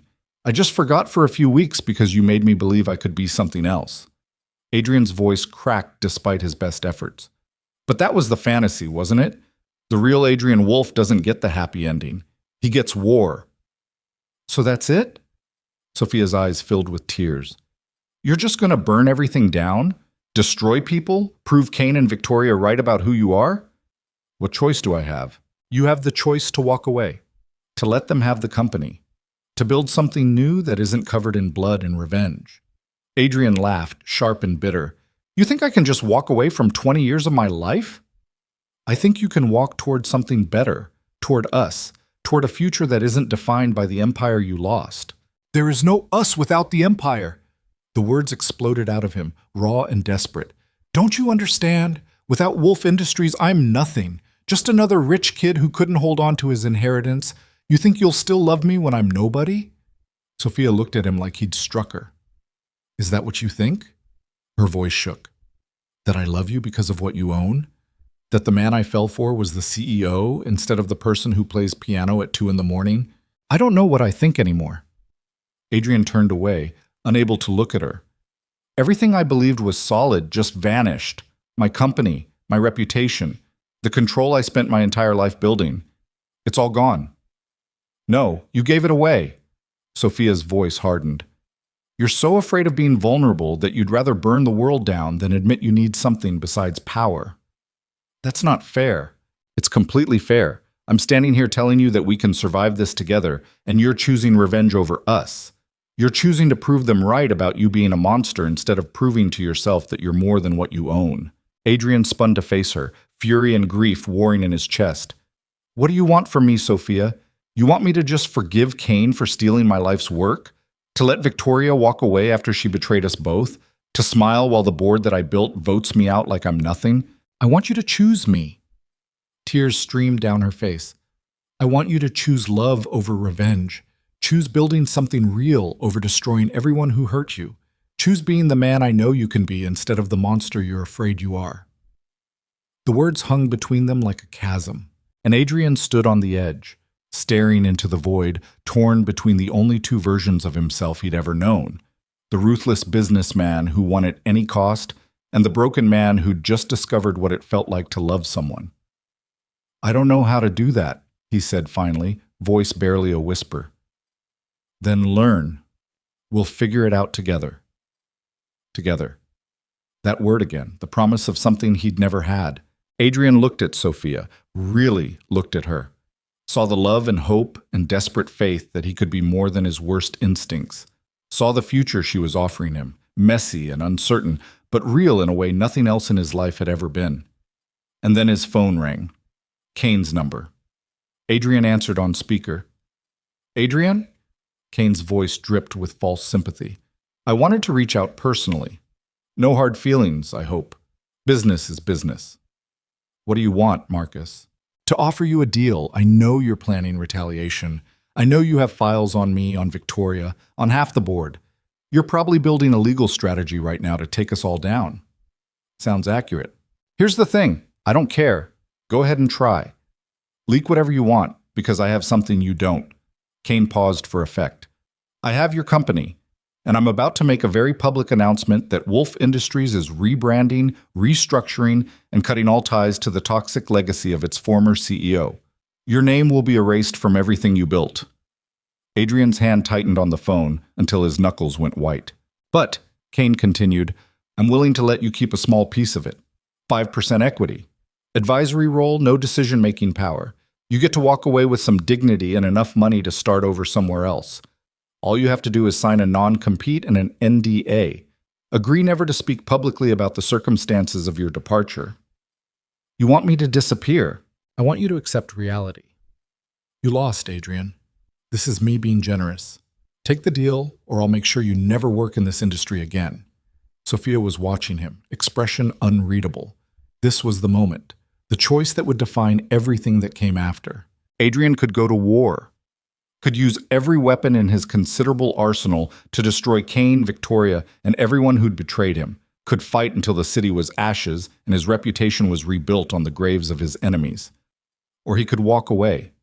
Choose Sophia, choose love, choose the terrifying unknown of being someone besides Adrian Wolf, CEO.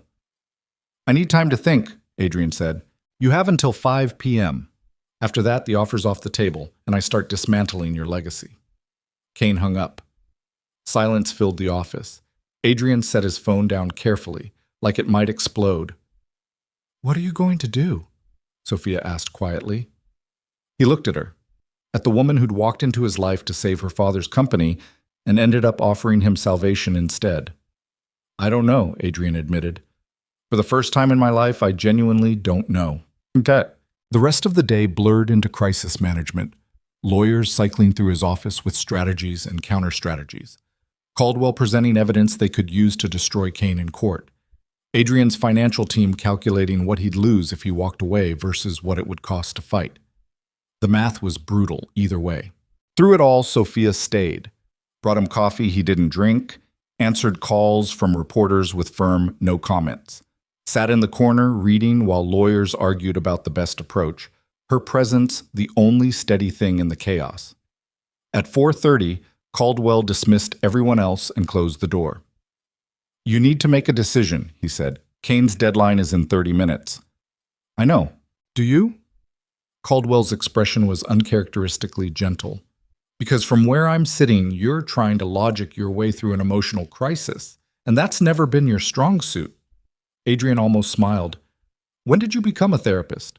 When I started working for a man who thinks feelings are a weakness and attachment is a liability. Caldwell sat down across from him. I've watched you build this company from nothing. I've seen you outthink, outwork, and outlast everyone who tried to take you down. You're the smartest, most ruthless businessman I've ever met. But you're also the loneliest, and I think part of you has been waiting for someone to give you permission to stop fighting, to just be human. Adrian looked at Sophia, who pretended she wasn't listening. If I walk away, he said slowly, Kane wins. Victoria wins. Everyone who ever bet against me gets to say they were right. And if you go to war? Caldwell asked. What do you win? Another few years of running a company that half the board wants you gone from? A reputation rebuilt on revenge instead of innovation? A life so consumed with payback that you lose the one person who makes it worth living? The words hit like precision strikes. I built everything for a reason, Adrian said. My father told me that power was the only thing that lasted, that people would betray you, love would fail you, but control was forever. Your father was wrong, Sophia spoke up for the first time. Control is an illusion. Power is temporary. The only thing that actually lasts is what you build with people who see you as more than what you can give them. Adrian stood, moved to the window. From here he could see Wolf Tower, his name in steel and glass, visible from across the city, his legacy, his prison. If I take Kane's deal, he said quietly, I'm admitting he won. No, Sophia said, coming to stand beside him. You're admitting that some things matter more than winning. 5 o'clock came. Adrian's phone rang. Kane right on schedule. He looked at Sophia, at Caldwell. At the office he'd spent 15 years building into the seat of his power. Then he answered. I'm listening, Adrian said. Smart man. So we have a deal? Every instinct Adrian had honed over 20 years screamed at him to fight, to unleash hell, and prove that no one took anything from Adrian Wolf without bleeding for it. But there was Sophia's hand in his, warm and steady and real. Send the papers, Adrian said. I'll sign. The line went quiet for a moment. Kane had expected a battle. You're accepting? On one condition. The NDA doesn't cover Sophia. She's free to tell her story however she wants. You come after her, legally or professionally, and the deal is void, and I bury you. Kane laughed. Fine. She's irrelevant anyway. I'll have the contracts to your lawyer within the hour. He hung up. Adrian set the phone down and felt 20 years of his life compress into a single moment of surrender. You did the right thing, Caldwell said quietly. Did I? Adrian's voice was hollow. Because it doesn't feel right. It feels like I just gave away everything I am. No. Sophia squeezed his hand. You just gave away everything you were hiding behind. The papers arrived at 6:15. Adrian signed them in Caldwell's presence, each signature feeling like a small death. With every clause he initialed, another piece of his identity dissolved. By the time he finished, he was no longer CEO of Wolf Industries. Just Adrian Wolf, private citizen, with 5% equity in a company that would erase his name by morning. It's done, Caldwell said, gathering the documents. I'll file these tonight. By Monday, Kane will have full control. Adrian nodded, not trusting his voice. After Caldwell left, Adrian sat alone in his office. No, Kane's office now, and let the reality sink in. He'd lost. Not just the company, not just the power, but the fundamental identity he'd built his entire adult life around. Without Wolf Industries, who was he? What did he have to offer the world besides a talent for destruction and a bank account that suddenly felt meaningless? Sophia found him there an hour later, sitting in the dark, staring at nothing. Hey, she said softly. Ready to go home? Which home? The mansion I bought to showcase my success? The fortress I built to keep everyone out? Adrian laughed bitterly. None of it feels like home, Sophia. It's all just monuments to a life I don't have anymore. She sat down beside him, didn't try to fix it with words. I meant our home, she said finally. Wherever we decide that is. There was that word again. You still want that? Adrian asked. Even now that I'm nobody? You're not nobody. You're the man I fell in love with. Sophia took his face in her hands, made him look at her. The company was never what made you special, Adrian. It was just what you thought you needed to be worth loving. And what if I don't know how to be anything else? Then we figure it out together, starting right now. She stood, held out her hand. Adrian looked at it. That offered hand, that promise of partnership, that terrifying leap into a future he couldn't control or calculate or dominate. Everything in him that was still Adrian Wolf, CEO, wanted to refuse, wanted to lock himself in this office and plan his revenge until he'd won everything back. But the part of him that had played piano at 2 a.m. and kissed Sophia in the music room and admitted he loved her, that part reached out and took her hand. They left Wolf Tower together, walking through the lobby, where security guards watched with carefully neutral expressions. By Monday, they'd have new orders, new boss, new rules that didn't include Adrian Wolf on the approved list. Outside, rain had started, cold and miserable, turning the city into a blur of lights and wet concrete. Where do we go now? Adrian asked. Sophia smiled, sad and hopeful at the same time. Anywhere that isn't here. They got in the car. Marcus drove them away from Wolf Tower, away from the empire Adrian had lost, toward the mansion that had never felt like home. And somewhere between the city and the estate, Adrian's phone lit up one final time, a news alert. The headline made his remaining strength evaporate. Breaking. Wolf Industries CEO resigns amid marriage fraud scandal.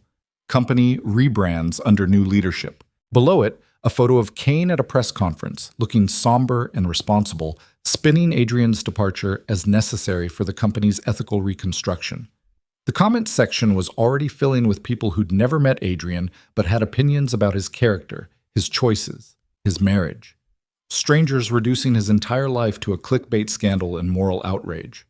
Sophia read over his shoulder, saw it all. Turn it off, she said gently. Adrian did. Darkness filled the car except for the passing streetlights. I keep waiting to feel relieved, Adrian said into that darkness. Everyone always says that walking away from the fight feels like freedom, but all I feel is empty. Because you haven't grieved yet. Sophia's hand found his. You spent 20 years building that company. You're allowed to mourn it. What if I can't come back from this? What if I'm so broken by losing it that I destroy everything else trying to get it back? The question hung between them, heavy with real fear. Because Adrian knew himself, knew the darkness that lived in him, the part that wanted to burn the world down rather than admit defeat. The monster Kane and Victoria had accused him of being. What if they were right? What if choosing love over revenge lasted exactly as long as it took for the grief to turn into rage? Then I'll pull you back, Sophia said. As many times as it takes. And if I don't want to be pulled back? She was quiet for a long moment. Then I'll love you anyway, she said finally, even if it destroys me. The words broke something in Adrian's chest, the last wall, the final defense he'd been holding on to. He pulled Sophia into his arms and finally let himself cry. For the company he'd lost, for the identity that had been stripped away, for 20 years of building something that had just been erased, for the betrayal and the loneliness and the terrifying unknown of who he was without the armor. Sophia held him through all of it, whispering things he couldn't quite hear but felt in his bones anyway. And when the storm finally passed, when there were no tears left and only exhaustion remained, Adrian understood something fundamental. He'd spent his whole life trying to build an empire that couldn't be taken away. But the only thing that had ever been truly his was sitting right here, holding him while he shattered, refusing to let go even when it would have been easier to walk away. They arrived at the estate near midnight. The mansion loomed dark and cold, every window a reminder of the life Adrian had built to showcase his success. It felt like a mausoleum now. "We don't have to stay here," Sophia said, reading his expression. "We can go anywhere. Start over. Start over." The words should have felt hopeful. Instead, they felt like amputation. Adrian stood in the foyer looking at the expensive art he'd bought to fill empty walls, the marble floors that echoed with loneliness, the grand staircase he'd climbed alone every night for years. "This house was never a home," he said quietly. "It was just another fortress, another way to keep the world at arm's length. So let's leave it behind." Adrian looked at her, this woman who'd agreed to a contract marriage and ended up offering him salvation. "What if I can't?" The question came out broken. "What if I'm so damaged by losing everything that I end up destroying us too?" Sophia stepped closer, close enough that he could see the determination in her eyes. "Then we'll deal with it when it happens. But right now, tonight, you get to choose. You can stay in this house and drown in what you lost, or you can walk away with me and find out who you are without the empire." Choice. It always came back to choice. Adrian had spent his entire life making calculated decisions based on maximum gain and minimum vulnerability, had turned every relationship into a transaction and every emotion into a liability. But standing here with Sophia offering him a future he couldn't predict or control, for the first time he understood that real courage wasn't about conquering others. It was about surrendering the parts of yourself that kept you safe but left you empty. "Okay," Adrian said. "Let's go." "Go where?" "I don't know. Somewhere small, somewhere quiet. Somewhere I can figure out who I am when I'm not trying to prove anything to anyone." Sophia smiled, genuine and warm and completely unguarded. "I know exactly the place."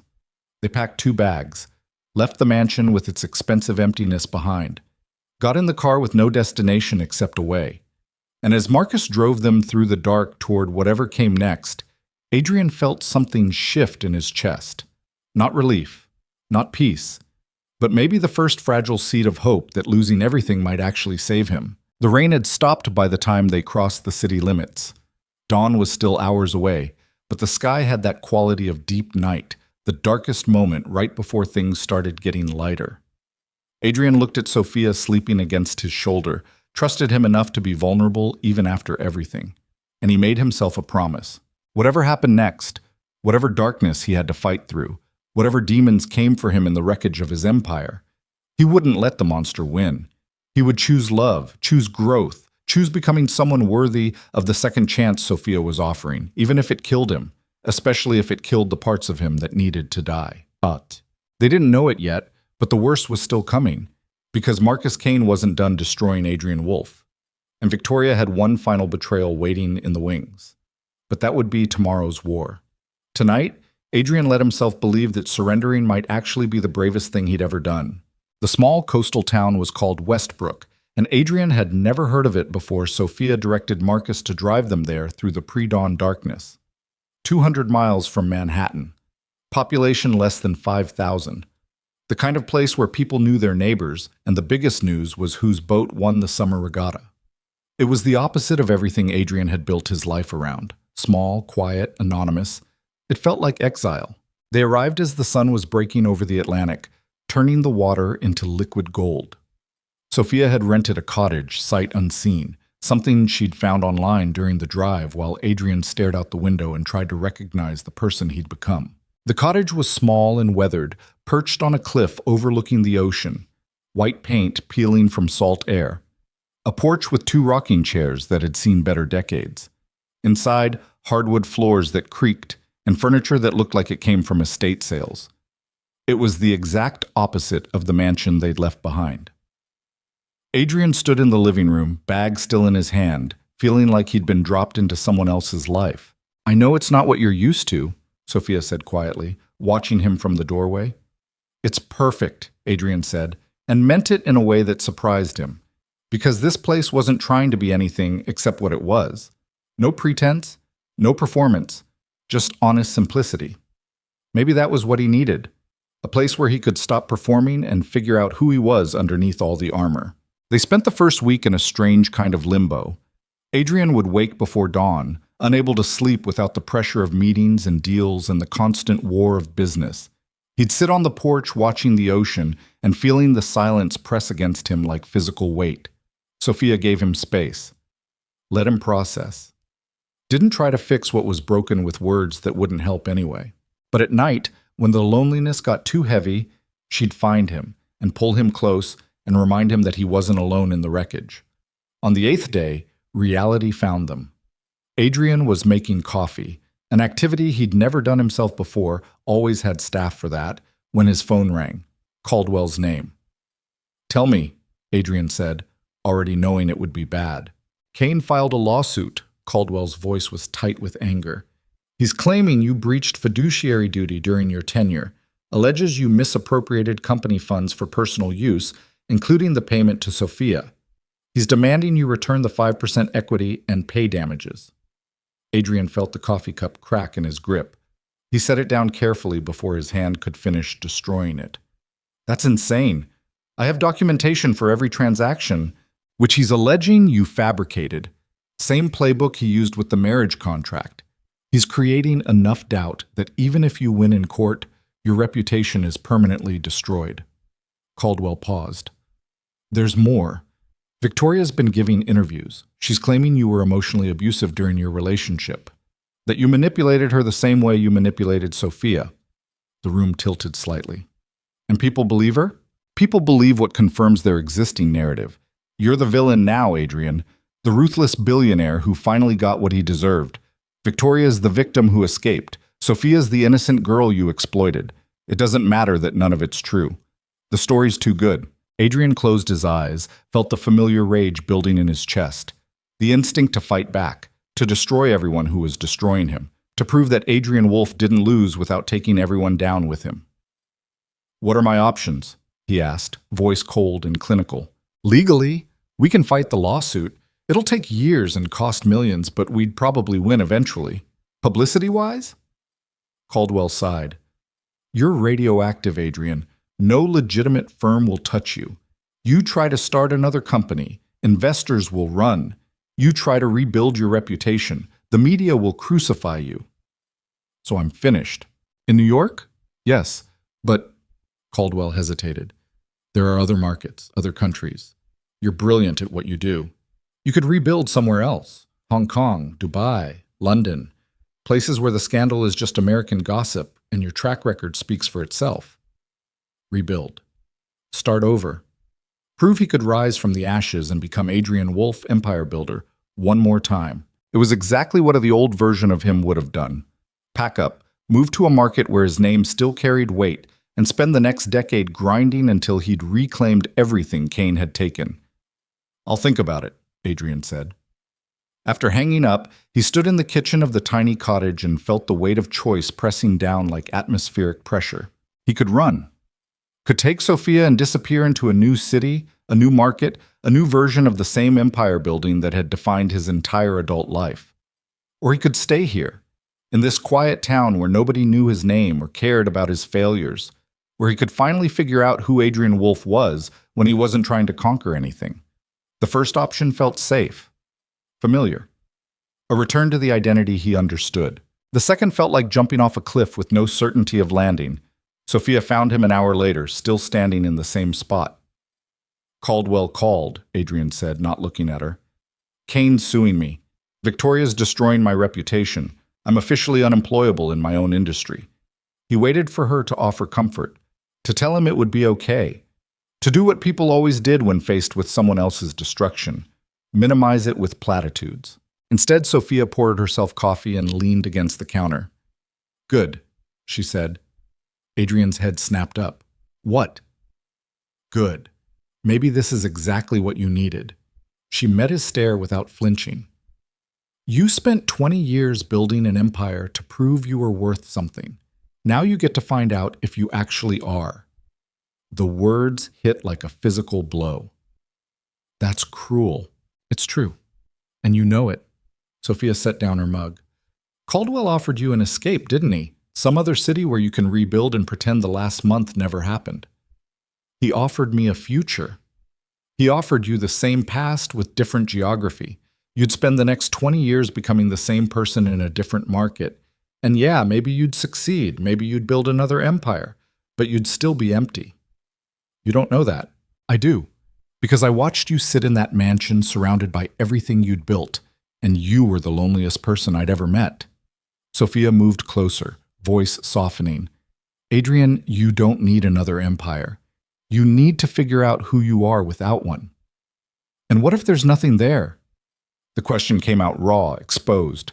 What if without the company and the power and the empire, I'm just an empty shell with a talent for destruction? Then we deal with it. But at least you'll know. Adrian turned away, stared out the window at the ocean that just kept moving, indifferent to human drama.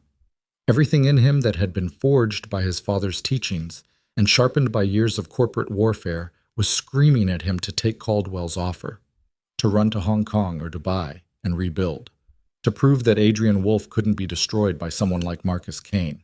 But there was Sophia's voice, cutting through the noise with uncomfortable truth. You need to figure out who you are without one. I don't know how to do that, Adrian admitted. Nobody does. That's why it's terrifying. Sophia's hand found his. But I'm here, and we can figure it out together. Together. That impossible, beautiful word that kept offering him salvation, he didn't know how to accept. Before Adrian could respond, his phone exploded with notifications. News alerts, social media mentions, text messages from numbers he didn't recognize. He pulled it up, read the top headline, and felt the floor drop out from under him. Victoria Maxwell tells all, my abusive relationship with Adrian Wolfe. Below it, a full interview in a major publication. Victoria looking vulnerable and brave, telling a story about emotional manipulation, financial control, and a man who saw people as assets to be exploited. Every word was a lie wrapped in just enough truth to sound credible. Adrian's hand started shaking. She's destroying me, he said, voice hollow, systematically erasing everything I was and replacing it with this monster. Sophia read over his shoulder, face going pale. We can fight this. Issue a statement. Get your side. My side doesn't matter. Adrian's voice was dead. People want to believe the worst. Victoria's giving them permission. By the time we could mount a legal defense, the damage will be permanent. He scrolled through the comments. Thousands of people who'd never met him calling him a monster, demanding he face criminal charges, celebrating his downfall as justice finally served. The rage that had been simmering since Kane's coup ignited. This was what happened when you tried to be human. When you let someone in, when you chose love over power, you got destroyed systematically, publicly, irreversibly. And the worst part? Adrian had let it happen, had signed those papers, walked away from his empire, chosen surrender over war. His father had been right all along. Love was weakness. Attachment was liability.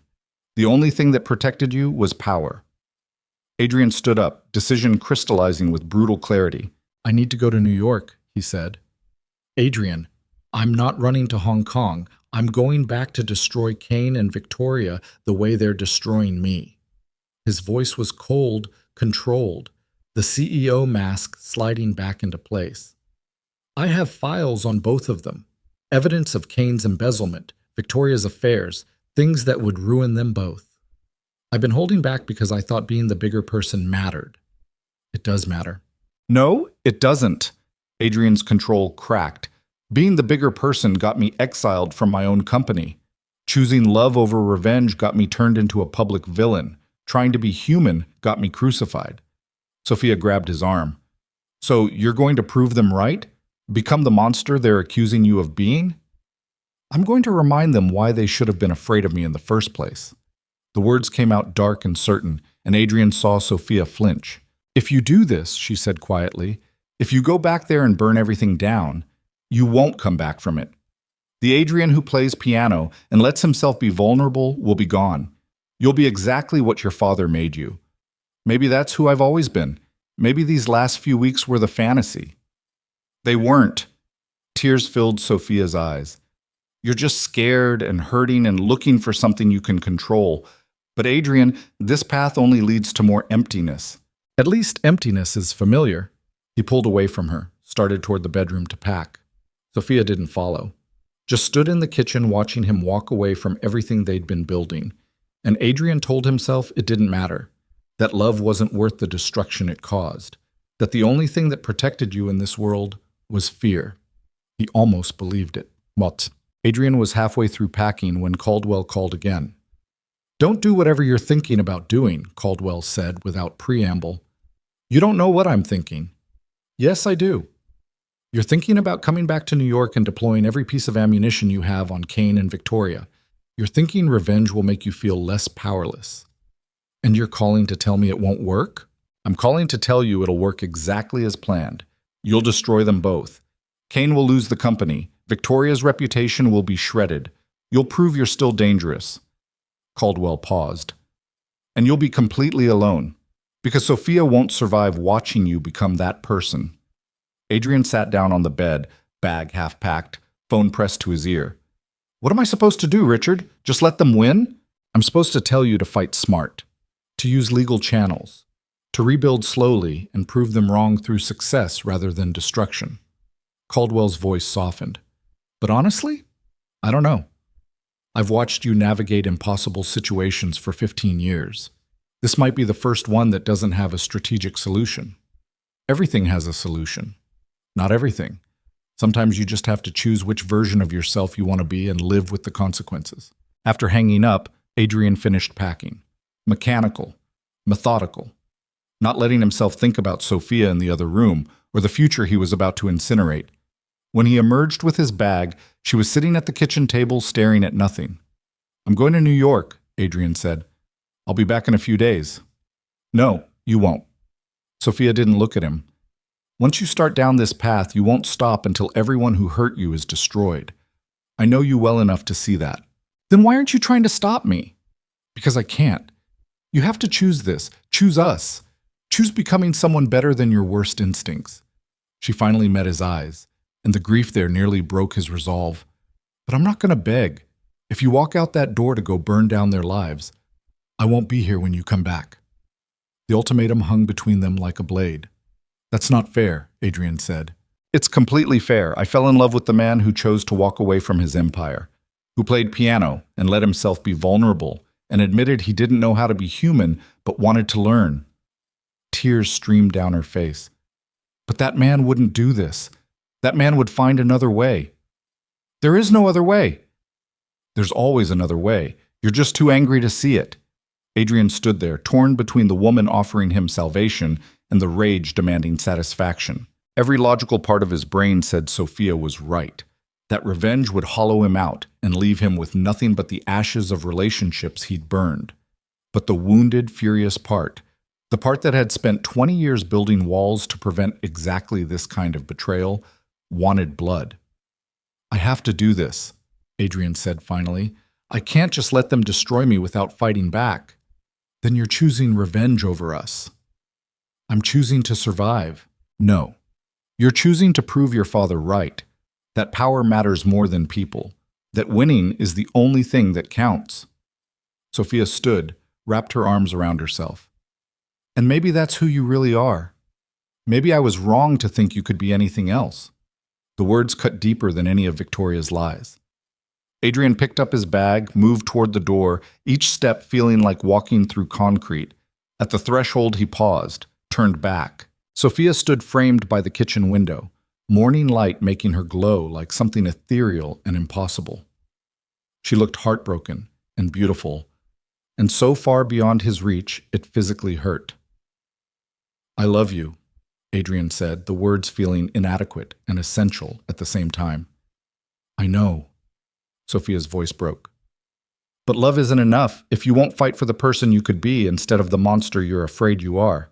Adrian waited for her to take it back, to say she'd wait for him, to promise they could survive this. She said nothing. So he walked out. Marcus was waiting by the car, expression carefully neutral. "New York," Adrian said, throwing his bag in the trunk. "You sure about this, sir?" No. He wasn't sure about anything anymore. "Just drive." The trip back to Manhattan took 4 hours. Adrian spent them staring out the window, watching the landscape shift from coastal peace to urban warfare and trying to ignore the part of him that was screaming to turn around. But he'd made his choice. Kane and Victoria had declared war. Adrian was going to finish it. By the time they reached the city, he'd compiled a mental list of every weapon in his arsenal. Files documenting Kane's embezzlement, photos of Victoria's affairs during their relationship, testimony from employees they'd both abused, financial records that would destroy their credibility. He had enough ammunition to ruin them both so thoroughly they'd never recover, and it would cost him everything that mattered. Adrian told himself he didn't care. The war room was Caldwell's conference room, hastily converted into a command center. Adrian's remaining legal team assembled within hours of his arrival. They spread out documents, built timelines, constructed the legal and publicity strategy that would systematically dismantle Kane and Victoria. "We start with Kane's embezzlement," Adrian said, voice cold and controlled. "Leak the documents to the financial press. Make it look like investigative journalism instead of revenge. By the time he can respond, the narrative's set. That'll trigger the SEC investigation we buried 5 years ago," one of the lawyers pointed out. "Good. Let him spend the next decade in court." "And Victoria?" Caldwell asked carefully. Adrian pulled up the file he'd been saving. Photos of Victoria with a married CEO during their relationship.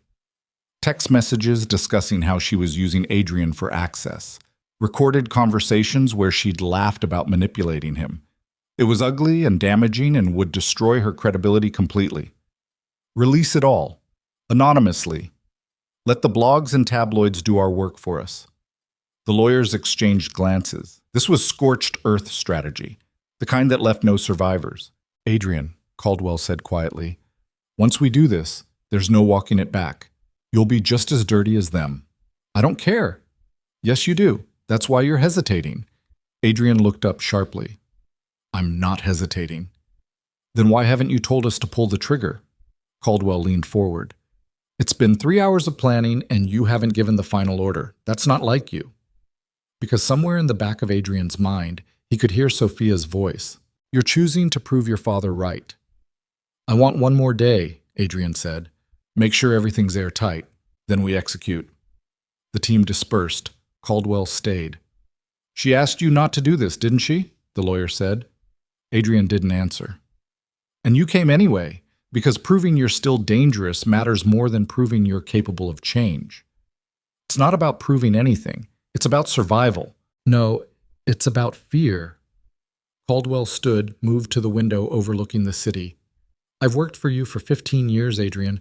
I've watched you destroy competitors, intimidate enemies, build an empire on calculated brutality. And you know what I've never seen until now." "What?" "You scared. Actually terrified that maybe you're capable of being something besides a weapon." The words hit like precision strikes. "That's not—" "It is exactly that. Sophia offered you a future where you don't have to be the monster, where you can be human and messy and vulnerable, and that terrifies you so much you'd rather burn everything down than risk it." Adrian stood abruptly, rage flooding through him. "They destroyed me first. Kane took my company. Victoria ruined my reputation. I'm just fighting back." "You're proving them right about who you are." "There's a difference." Caldwell met his stare without flinching. "You want my legal opinion? We can execute this strategy and win. You want my personal opinion? You're about to destroy the only real thing you've ever had. You're supposed to be on my side. I am on your side. That's why I'm telling you the truth." Caldwell left Adrian alone in the conference room, surrounded by documents that could ruin lives and strategies that would prove he was still dangerous. Adrian sat down, head in his hands, feeling the weight of choice crushing him. He could do this, could unleash everything he had and watch Kane and Victoria burn, could prove that Adrian Wolfe was still someone to fear, and lose Sophia in the process. Or he could walk away. Let them have their victory, prove that love mattered more than revenge, and lose every shred of identity he'd built his life around. Both options felt like death. Adrian's phone buzzed, a text from an unknown number. "Saw you're back in town. Let's talk." Victoria. Rage spiked through him, white hot and consuming. She had the audacity to reach out after everything she'd done, after the interviews and the lies and the systematic destruction of his reputation. Adrian stared at the message, finger hovering over the delete button. Then he typed back, "Carlisle Hotel. 1 hour. Come alone." He was going to look her in the eye, hear whatever justification she'd invented, and then he was going to show her exactly what happened to people who betrayed Adrian Wolfe. The Carlisle bar was quiet at 3 p.m., just a handful of tourists and business people having late lunches. Adrian sat in a corner booth with his back to the wall, watching the entrance like he was preparing for combat. Victoria arrived exactly on time, dressed in designer casual that probably cost more than most people's monthly rent. She looked perfect.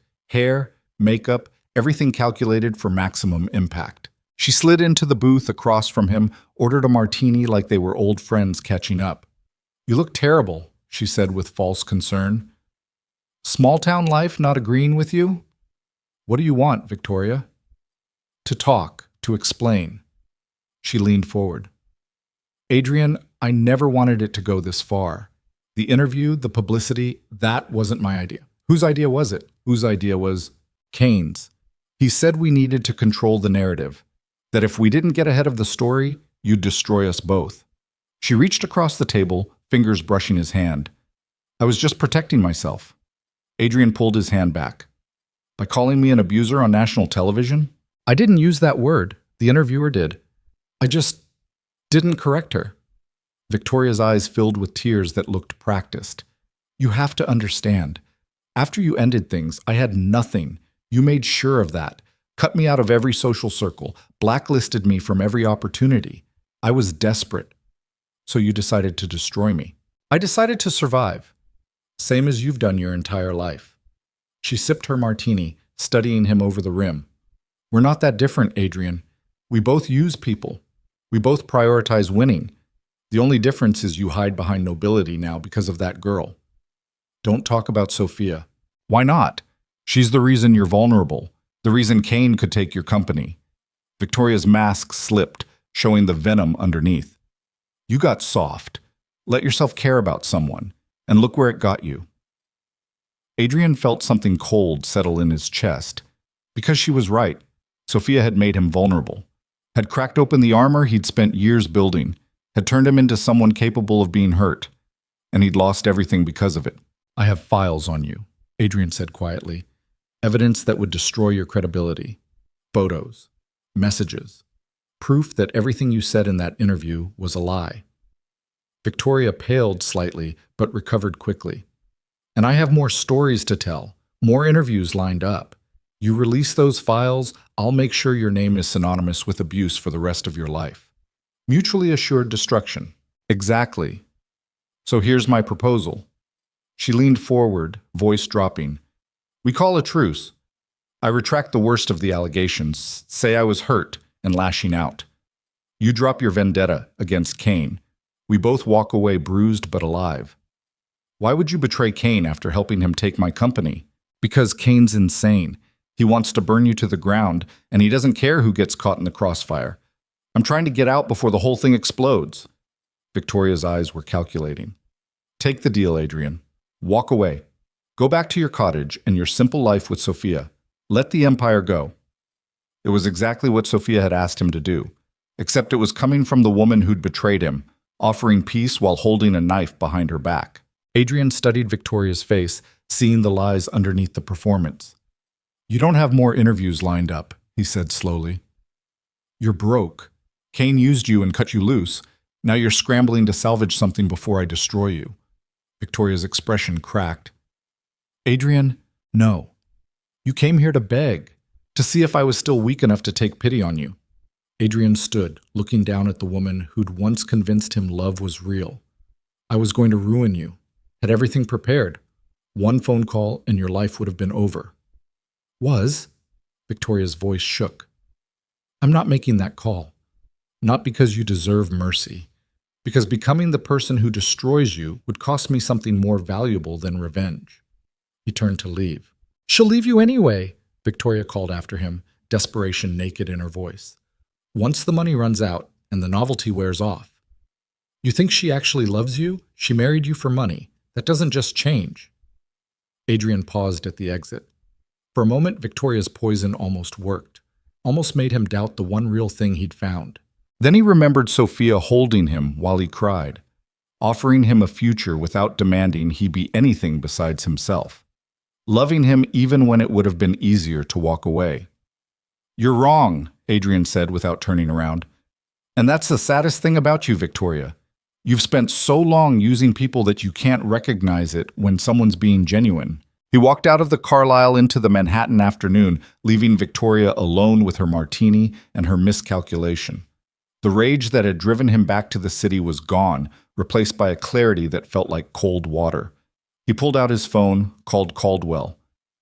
"Stand down," Adrian said. "Don't release anything. Not on Kane, not on Victoria. We're done." Done? Or taking a break? "Done. I'm not fighting this war." Caldwell was quiet for a long moment. "That's the smartest thing you've said in a month." "Maybe. Or maybe I'm just finally understanding the difference between winning and surviving." After hanging up, Adrian stood on Fifth Avenue while the city moved around him like he was invisible. He'd come back to destroy his enemies, to prove he was still dangerous, to reclaim some piece of the identity he'd lost. But standing here now, he understood that revenge would have just been another prison. Another way of letting the past define who he was instead of choosing who he wanted to become. There was only one place he needed to be. Adrian pulled up his messages, typed quickly. "I'm sorry, you were right about everything. I'm coming home. If you'll still have me." He sent it before he could second guess. Then he called Marcus. "Back to Westbrook?" the driver asked. "As fast as you can?" The drive out of the city felt like resurrection. Every mile away from Manhattan was a mile toward something that might actually save him. Adrian's phone stayed silent. No response from Sophia. Fear crept in, cold and insidious. What if he'd waited too long? What if walking out that door had been the final betrayal she couldn't forgive? What if he'd chosen revenge over love just long enough to lose both? The sun was setting by the time they reached Westbrook, painting the ocean in shades of blood and gold. The cottage looked dark. Marcus pulled up to the curb. Adrian sat frozen, staring at the empty windows. "Want me to wait?" Marcus asked gently. "No. Either I'm staying or—" Adrian didn't finish the thought. He got out, approached the door like he was approaching a verdict. The door was unlocked. Inside, the cottage was silent. Sophia's things were still there. Shoes by the door, books on the table, her jacket hanging on the hook. But no Sophia. Adrian moved through the rooms, each empty space feeling like confirmation of his worst fear. She'd left, given up on him, decided that a man who chose revenge over love wasn't worth saving. Then he heard it. Piano music. Faint, coming from somewhere outside.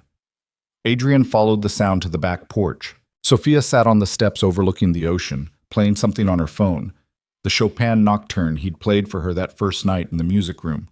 She didn't turn when he approached, just kept playing, letting the music fill the space between them. When it ended, silence rushed in. "You came back," Sophia said quietly. "I came back." Adrian sat down beside her, close but not touching. "I met with Victoria. Had everything prepared to destroy her and Kane both. And then I realized that winning that war would cost me the only thing that actually matters. Which is you, us, the chance to be someone besides the monster everyone thinks I am." Sophia finally looked at him, eyes wet but expression unreadable. "What changed your mind?" "Victoria told me you'd leave anyway, that the marriage was just about money and you'd walk once the novelty wore off." Adrian swallowed hard. "And I realized that if I believed that, If I let her poison the one real thing I've ever had, I deserve to lose everything. A tear slipped down Sophia's cheek. I wasn't sure you'd come back, she admitted. When you walked out that door, I thought I'd lost you to the rage. You almost did. I almost proved everyone right about who I am. Adrian reached for her hand, relief flooding through him when she didn't pull away. But I don't want to be that person anymore, Sophia. I don't want revenge. I don't want the empire. I just want this, you. A life that's real instead of performed. Sophia turned to him fully, searching his face. What about Kane? Victoria? They're still out there, still destroying your reputation. Let them. The truth will come out eventually. And even if it doesn't, I'd rather be happy and anonymous than powerful and hollow. You mean that? I do. For the first time in my life, I actually do. Sophia launched herself into his arms, kissing him with desperate relief. Adrian held her tight, tasting salt from her tears and feeling something in his chest unlock. When they finally broke apart, both breathless, Sophia laughed through her tears. So what now? She asked. We'd just stay here, hide from the world? Not hide, live. Actually live instead of surviving. Adrian brushed hair from her face. I don't know what that looks like yet, but I want to find out. With you. Sophia smiled, genuine and warm and completely unguarded. Okay, she said. Let's figure it out together. Together. That word that had once terrified him now felt like the only solid ground in a world that had shaken apart. They sat on the porch steps as the sun finished setting, the ocean turning dark, and the stars beginning to emerge. And for the first time since the scandal broke, since his empire fell, since his entire identity had been stripped away, Adrian felt something that wasn't rage or grief or fear. He felt hope. Small and fragile and completely terrifying, but real. But they were still sitting there, wrapped in each other and the growing darkness, when Adrian's phone lit up one final time. Caldwell's name. At this hour, it couldn't be good. Adrian almost didn't answer, almost chose to stay in this moment of peace and ignore whatever fresh hell was waiting. But years of instinct ran deep. He answered. This better be important, Richard. It is. You need to see this. Now. Caldwell's voice was strange, excited, and urgent in equal measure. Can it wait until... No, check your email. The file I just sent. Then call me back. The line went dead. Adrian pulled up his email, Sophia reading over his shoulder. The subject line made his heart stop. Whistleblower evidence. Marcus Kane fraud. Inside was a document, dozens of pages, bank records, emails, recorded conversations, all proving that Kane had orchestrated the entire takedown, that he'd paid Victoria to leak the contract, had fabricated evidence of Adrian's supposed misappropriation, had bribed board members to vote against him, had manufactured the entire scandal from beginning to end. And the source of the evidence? William Chen, the board member who'd voted for Adrian's removal. Apparently his guilt had finally outweighed his fear. This proves you were set up, Sophia breathed. This changes everything. Adrian stared at the documents, feeling the familiar pull of strategy and warfare. With this evidence, he could destroy Kane, could take back his company, could prove to the world that he'd been right all along, could reclaim everything he'd lost. The empire was within reach again. All he had to do was take it. Adrian looked at Sophia, at the cottage they'd begun to make home, at the quiet life they were building. Then he looked at his phone, at the evidence that could give him back everything he'd walked away from. And for the first time in his life, Adrian Wolfe had no idea which choice would save him and which would destroy him completely. Adrian stared at the phone in his hand like it was a loaded weapon. The evidence glowed on the screen, page after page of proof that Kane had orchestrated everything. Bank transfers to Victoria, emails coordinating the leak, recorded conversations where Kane laughed about destroying Adrian's reputation while building his own empire on stolen ground. It was everything Adrian needed to reclaim his life. And it was exactly the test he'd been afraid would come. Sophia watched him in the growing darkness, her expression unreadable. She didn't say anything, didn't try to influence him, just waited for him to choose who he was going to be. Adrian's thumb hovered over the screen. One call to Caldwell would set everything in motion: legal warfare, public vindication. The systematic destruction of Marcus Kane and everyone who'd helped him. The Empire was within reach again. All he had to do was want it more than he wanted peace. "What are you thinking?" Sophia asked quietly. Adrian looked up at her, this woman who'd agreed to a contract marriage and somehow turned it into salvation. Her face was backlit by the emerging stars, making her look like something fragile and essential at the same time. "I'm thinking that 6 weeks ago I would have already made the call," Adrian said slowly. "Wouldn't have hesitated. Would have seen this as confirmation that I was right all along and everyone who hurt me deserved to burn. And now? Now I'm realizing that being right doesn't always mean winning, and winning doesn't always mean survival." He set the phone down on the step between them, creating physical distance from the choice. Kane destroyed me because he knew exactly which buttons to push. My ego. My need for control. My inability to let anything go unpunished. He also destroyed you because he's a criminal who should face consequences. Maybe. Probably. Adrian leaned back against the porch railing, exhaustion settling into his bones. But if I go after him now, even with legitimate evidence, I become the thing everyone already thinks I am, the ruthless billionaire who can't let go, who burns down the world rather than admit defeat. Sophia moved closer, her hand finding his in the darkness. "So what do you want to do?" she asked. Adrian was quiet for a long time, listening to the ocean crash against the cliffs below. The rhythm was steady and indifferent, completely unconcerned with human drama. The water had been here long before Adrian Wolf built his empire, and it would be here long after his name was forgotten. There was something humbling about that, something that made his need for vindication feel small and temporary. "I want to forward this evidence to the SEC," Adrian said finally. "Let them handle Kane legally. No press conference, no public vindication, just quiet justice through proper channels." "That won't clear your name." "I know, but it'll stop him from doing this to someone else. And maybe that matters more than my reputation." Sophia studied his face in the starlight, searching for the catch. "You're serious," she said, wonder creeping into her voice. "You're actually willing to let it go." "I'm trying to be willing. Ask me again in an hour and I might change my mind." Adrian pulled her closer, needing the contact. "This is harder than I thought it would be. Choosing peace over revenge. Choosing to be better instead of proving I'm still dangerous. That's because you spent 20 years training yourself to be one kind of person. Becoming someone else doesn't happen overnight. What if I can't do it? What if the rage comes back and I destroy everything we're building?" Sophia kissed him softly, her lips warm against his in the cold night air. "Then we deal with it when it happens. But right now, in this moment, you're choosing right. That's all anyone can do." Adrian pulled out his phone again, forwarded the evidence to the SEC's anonymous whistleblower line with a brief explanation. Then he forwarded it to Caldwell with instructions to cooperate fully with any investigation, but to keep Adrian's involvement minimal. When it was done, he felt something loosen in his chest. Not relief exactly, more like the absence of weight he'd been carrying so long he'd forgotten it was there. "It's done," he said.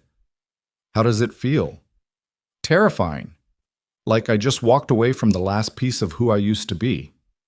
Or toward the first piece of who you're becoming." They sat together on the porch steps while the night deepened around them, and Adrian let himself imagine a future that didn't involve conquest or revenge or proving anything to anyone. It was the most radical thing he'd ever done. The next morning brought reality in the form of phone calls. Caldwell first, confirming receipt of the evidence and warning that the SEC investigation would take months, possibly years.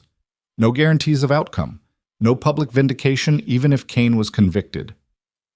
Adrian took the news without flinching. He'd made his choice and was learning to live with the consequences. Then his mother's lawyer called, a man Adrian had barely spoken to since she died 23 years ago. "Mr. Wolf, I'm settling your mother's estate and found something I thought you should have. A letter she wrote before she passed. Instructions were to deliver it when you'd lost everything or found love. Seemed like maybe both applied now."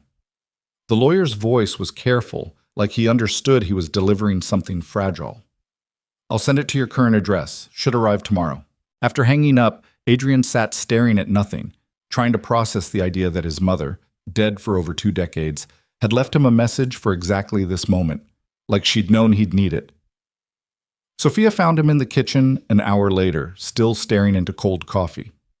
"You okay?" she asked. "My mother left me a letter to be delivered when I'd lost everything." Adrian looked up at her. How did she know? How could she possibly know this would happen? Maybe she didn't know the specifics. Maybe she just knew you. Sophia sat down across from him. "What are you afraid it'll say?"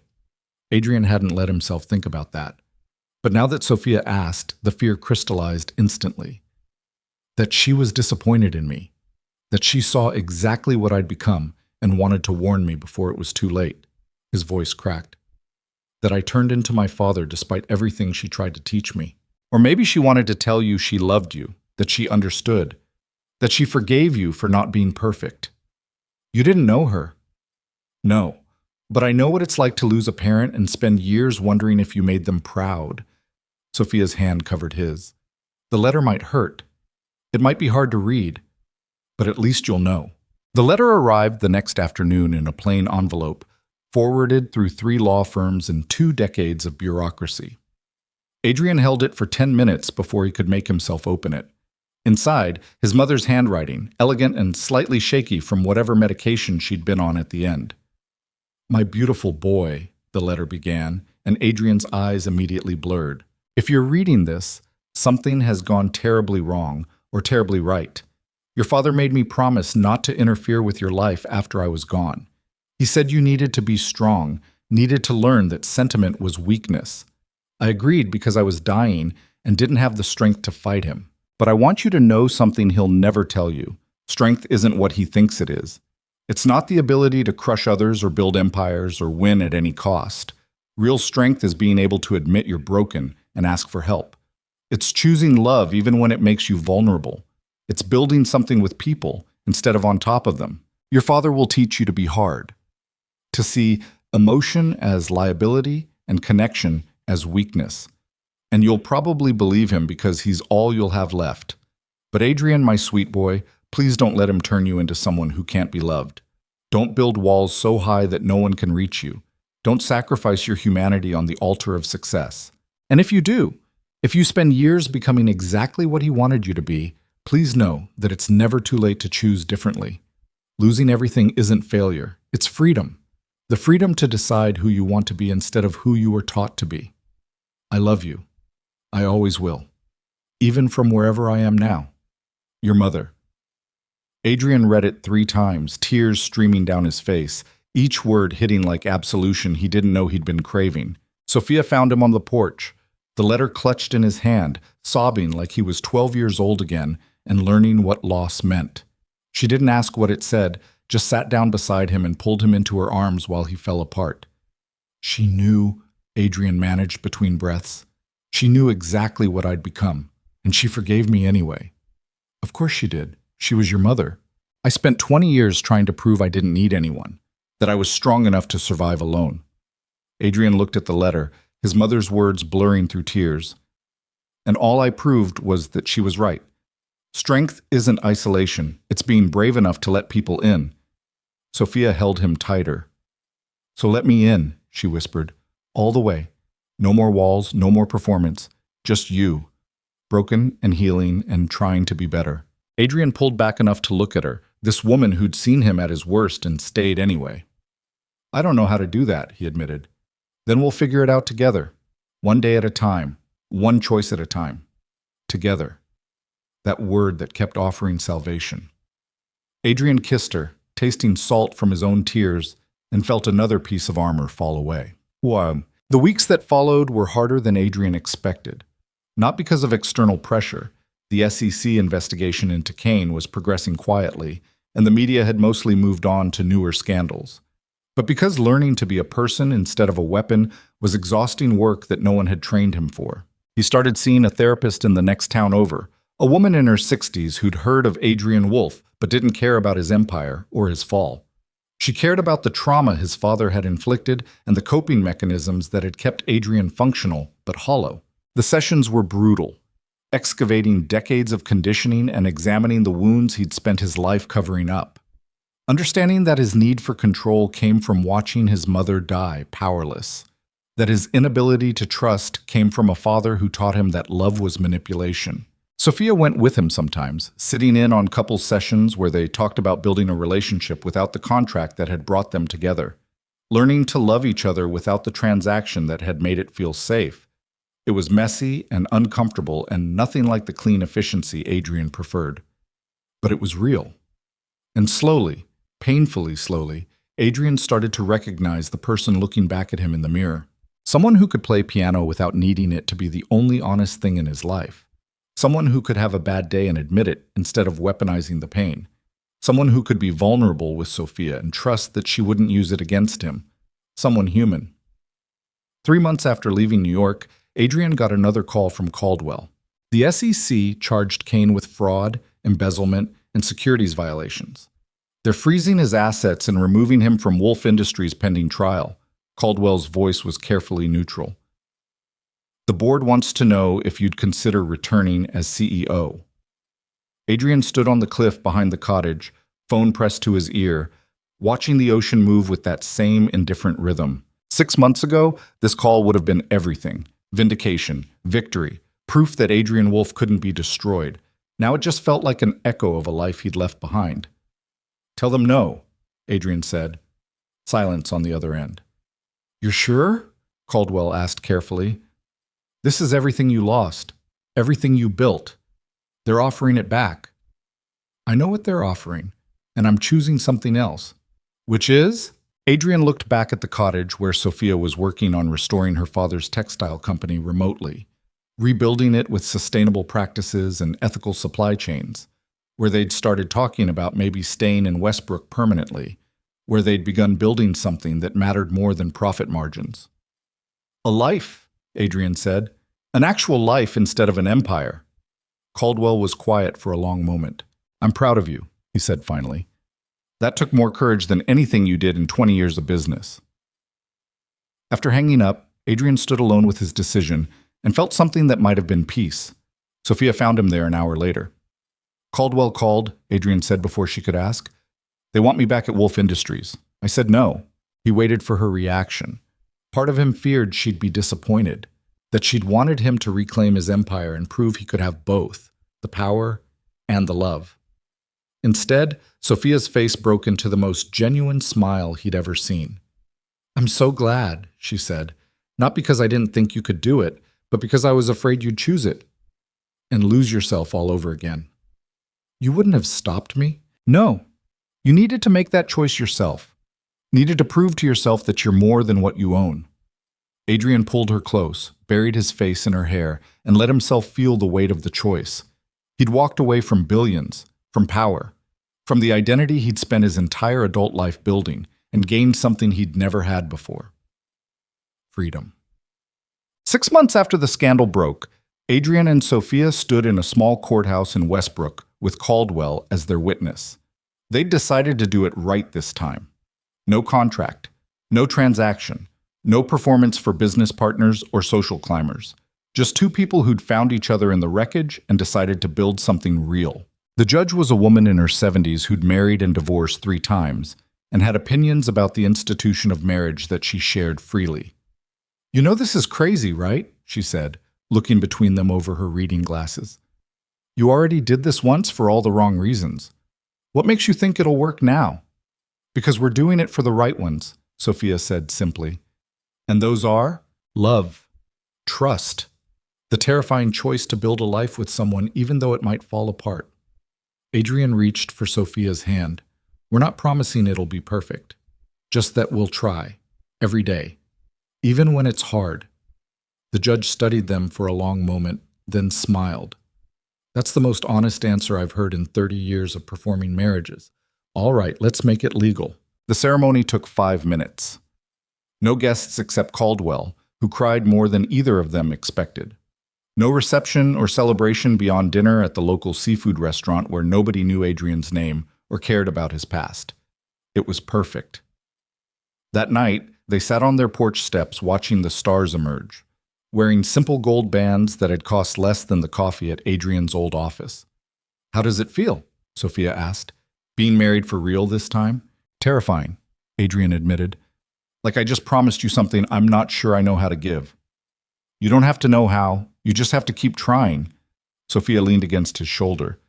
That's all marriage is, trying and failing and trying again, together.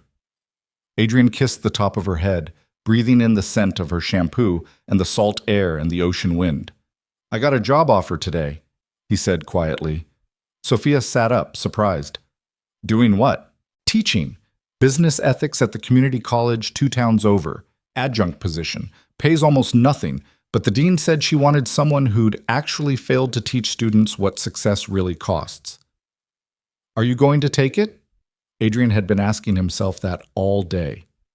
The idea of teaching, of standing in front of students and admitting his mistakes, sharing the lessons he'd learned through destruction and reconstruction, felt vulnerable in a way that still made him uncomfortable. But maybe that was the point. I think so. If nothing else, it'll keep me honest. Hard to bullshit students when you're teaching them to spot exactly the kind of manipulation you used to specialize in. Sophia laughed, genuine and warm. I think you'd be good at it. You've learned more in the last 6 months than most people learn in a lifetime. I've had a good teacher. Adrian pulled her closer. You saved me, from myself, from the life that was killing me slowly. No, you saved yourself. I just gave you a reason to try. They sat in comfortable silence while the night deepened and the stars multiplied overhead. Somewhere in the distance, a foghorn sounded. The ocean kept moving with that same eternal rhythm, and Adrian felt something he'd never experienced in 20 years of empire building. Contentment. Not happiness, exactly. Contentment was quieter, more sustainable.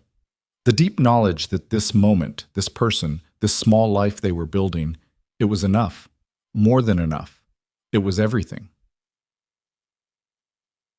1 year after the scandal, Adrian got a call from an unknown number. He almost didn't answer, but something made him pick up. Mr. Wolf? This is Jonathan Hartley? Adrian's hand tightened on the phone. The man whose merger had started everything, whose values Adrian had manipulated with a contract marriage. Mr. Hartley, Adrian said carefully, I wasn't expecting to hear from you. I imagine not. I wanted to reach out personally. I've been following the SEC investigation into Marcus Kane. Saw that you were the whistleblower who brought the evidence forward.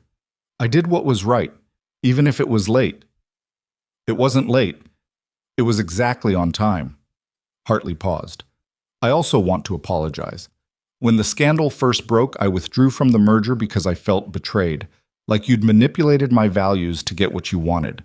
I did manipulate your values. The contract marriage was real, even if the feelings weren't initially. But they became real, didn't they? Caroline showed me the photos from your second wedding. Small courthouse ceremony, no press, no performance, just 2 people who'd been through hell and chose each other anyway. Adrian looked at Sophia, who was reading on the couch across the room, completely unaware of who was calling. Yes, Adrian said quietly.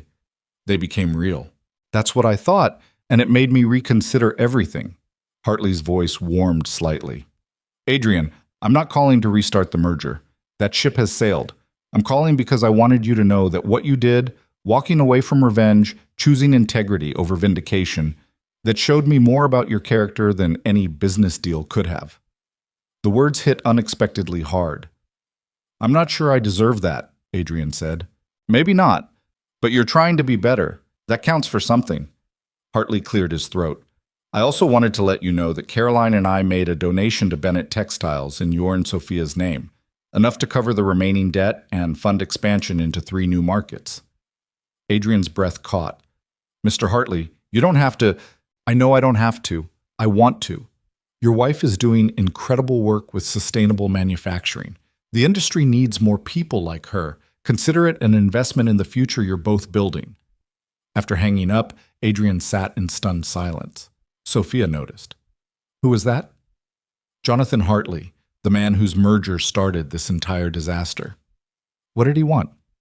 To tell me he's proud of who I'm becoming, and to give you enough money to save your father's company completely. Sophia's book dropped to the floor. He what? Adrian crossed the room, pulled her to her feet, and spun her around like they were dancing to music only they could hear. Your father's company is saved. The debt's gone. You have funding for expansion. Everything you've been working toward, it's happening. Sophia started crying. The good kind, the kind that came from years of pressure finally releasing. I can't believe it, she whispered. After everything. After everything we survived, both of us. And maybe that's worth more than any empire. They held each other in the small living room of their cottage while the ocean crashed outside and the world kept turning. And Adrian understood with perfect clarity that this moment, standing in a rented cottage with a woman who'd seen him at his worst and loved him anyway, celebrating a victory that had nothing to do with his own success, this was what winning actually felt like. Not domination, not conquest, connection. Sen. 2 years after leaving New York, Adrian stood in front of 30 community college students teaching Business Ethics 201. The classroom was small and outdated, nothing like the boardrooms and conference halls where he used to command attention. Half the students were on their phones. A few were clearly hungover. One was actively sleeping in the back row. Adrian cleared his throat. My name is Adrian Wolf. Some of you might recognize that name from a scandal about 2 years ago. Contract marriage, fraud allegations, public disgrace. Everything you've been taught not to do in business, I did. That got their attention. Phones lowered. The sleeping student opened one eye. I'm not here to tell you how to succeed, Adrian continued. I'm here to tell you what success costs when you pursue it without integrity, and what it takes to rebuild when you lose everything. He spent the next hour telling them the truth, not the sanitized version or the strategic spin. The actual truth about manipulation, betrayal, the empire he'd built on fear, and the life he'd destroyed chasing power. When he finished, a young woman in the front row raised her hand. So you're saying we shouldn't want success? That ambition is bad? No. I'm saying success without connection is just expensive loneliness, and power without purpose is just sophisticated violence. Adrian leaned against the desk. Want success. Be ambitious, build something incredible, but build it with people, not on top of them, and know the difference between winning and surviving. Another student spoke up. But you lost everything. How is that supposed to inspire us? Adrian smiled, thinking of Sophia waiting at home, of the small life they'd built, of his mother's letter and the second chance he almost hadn't taken. I lost an empire, he said, and gained a life. If you can't see the difference, you're not paying attention. After class, several students lingered to ask questions, real questions about ethics and mistakes, and how to know when ambition had crossed into obsession. Adrian answered as honestly as he could, sharing the lessons he'd learned through destruction and reconstruction. One student, a kid who reminded Adrian of himself at 20, stayed after everyone else left. My dad says people like you always win in the end, the kid said. That nice guys finish last and ruthless guys build empires. Was he right? Adrian thought about his father, about Marcus Kane, about Victoria, and everyone else who'd believed that power was the only thing that mattered. Your father's half right, Adrian said carefully.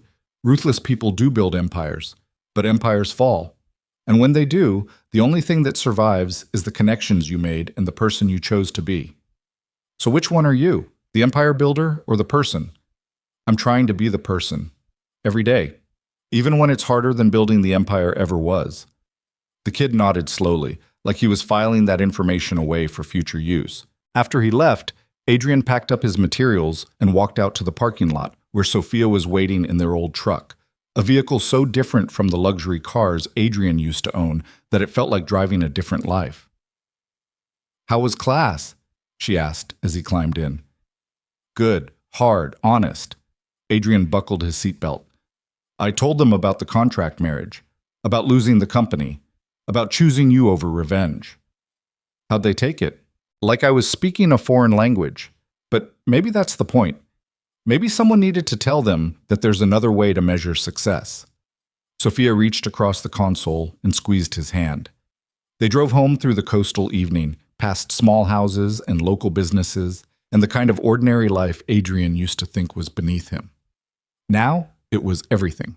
At the cottage, they made dinner together, an activity Adrian had learned from scratch, fumbling through recipes and ruining more meals than he'd successfully created. But Sophia laughed at his mistakes and taught him patience, and slowly he was learning that failure in the kitchen wasn't catastrophe. It was just part of being human. After dinner, Adrian found himself at the old piano they'd bought from an estate sale. It was out of tune and missing 2 keys, but it played. He'd started composing again. Nothing fancy, just small pieces that captured moments. The sound of Sophia's laugh, the rhythm of the ocean, the piece of a life lived at human scale. Sophia curled up in the armchair nearby, listening while he played, and Adrian felt something click into place. This was the life his mother had wanted for him, the one she'd tried to protect him for, the one his father had convinced him didn't exist, and it had taken losing everything to find it. 3 years after the scandal, Adrian was grading papers at the kitchen table when his phone rang. Caldwell. They talked occasionally now, friendly check-ins about life and business and the paths they'd both chosen. "I have news," Caldwell said. "Kane's going to prison, 8 years. The company's being liquidated to pay restitution to investors." Adrian set down his pen, processing the information. Justice. Finally. After years of investigation and legal warfare, Marcus Kane was facing consequences for the destruction he'd caused. Adrian waited for the satisfaction, for the vindication he'd craved during those dark months after losing everything. It didn't come. Instead, he just felt tired, and a little sad for everyone involved. Kane, Victoria, himself, all of them trapped in cycles of destruction they'd chosen but couldn't escape. "How do you feel?" Caldwell asked. "Like it doesn't matter as much as I thought it would. Kane going to prison doesn't change my life, doesn't bring back the empire, doesn't erase the scandal." "No, but it proves you were right." "Being right isn't the same as being whole. I learned that the hard way." Caldwell was quiet for a moment. "You sound different, settled." "I am settled. For the first time in my life, I know who I am without needing to prove it to anyone." "That's good, Adrian. Really good." After hanging up, Adrian sat with the news for a while. Kane in prison. The company liquidated. The empire that had started this entire catastrophe dismantled piece by piece. It should have felt like winning. Instead, it just felt like the end of a story he'd moved past. Sophia came home from town with groceries and news of her own. Bennett Textiles just got an order from a major retailer. Biggest contract in the company's history. "We're going to need to hire 50 more people." Her eyes were bright with excitement. "My father's company is actually thriving. After everything, it's thriving." Adrian pulled her into his arms, genuinely happy for her success in a way he'd never been able to be for his own. "That's incredible. You did that. All of it. We did that. Your business advice, your contacts, your willingness to let me build something without controlling it." "I'm learning," Adrian said. "Slowly, but I'm learning." That night, they celebrated on the porch with cheap wine and expensive laughter, toasting to Sophia's success and the strange, winding path that had brought them here. And Adrian understood something fundamental about the life he'd built. It wasn't impressive by his old standards. He wasn't a billionaire anymore, didn't have power or influence or the kind of success that made headlines. But he had this: a woman he loved, a job that mattered, a small community that knew his name for who he was now, not who he'd been. And that was enough. More than enough. It was everything he'd been searching for without knowing it existed. 5 years after the scandal, Adrian and Sophia stood on the cliffs behind their cottage, watching the sunset paint the ocean in shades of fire. They'd bought the place the year before, finally putting down roots, made it theirs with small renovations and personal touches that turned the rental into a home. Sophia was pregnant. 4 months along with a daughter they'd already named Grace, after Adrian's mother and the concept that had saved them both. Adrian's hand rested on Sophia's stomach, feeling the small movements that signaled life growing. "Are you scared?" Sophia asked quietly. "Terrified," Adrian admitted. "What do I know about being a father? My own was a monster who taught me that love was weakness." "But you know what you don't want to be. That's a start. What if I turn into him anyway? What if the damage is too deep and I can't?" Sophia took his face in her hands, made him look at her. "You spent 20 years becoming your father's version of strength. Then you spent 5 years unlearning it.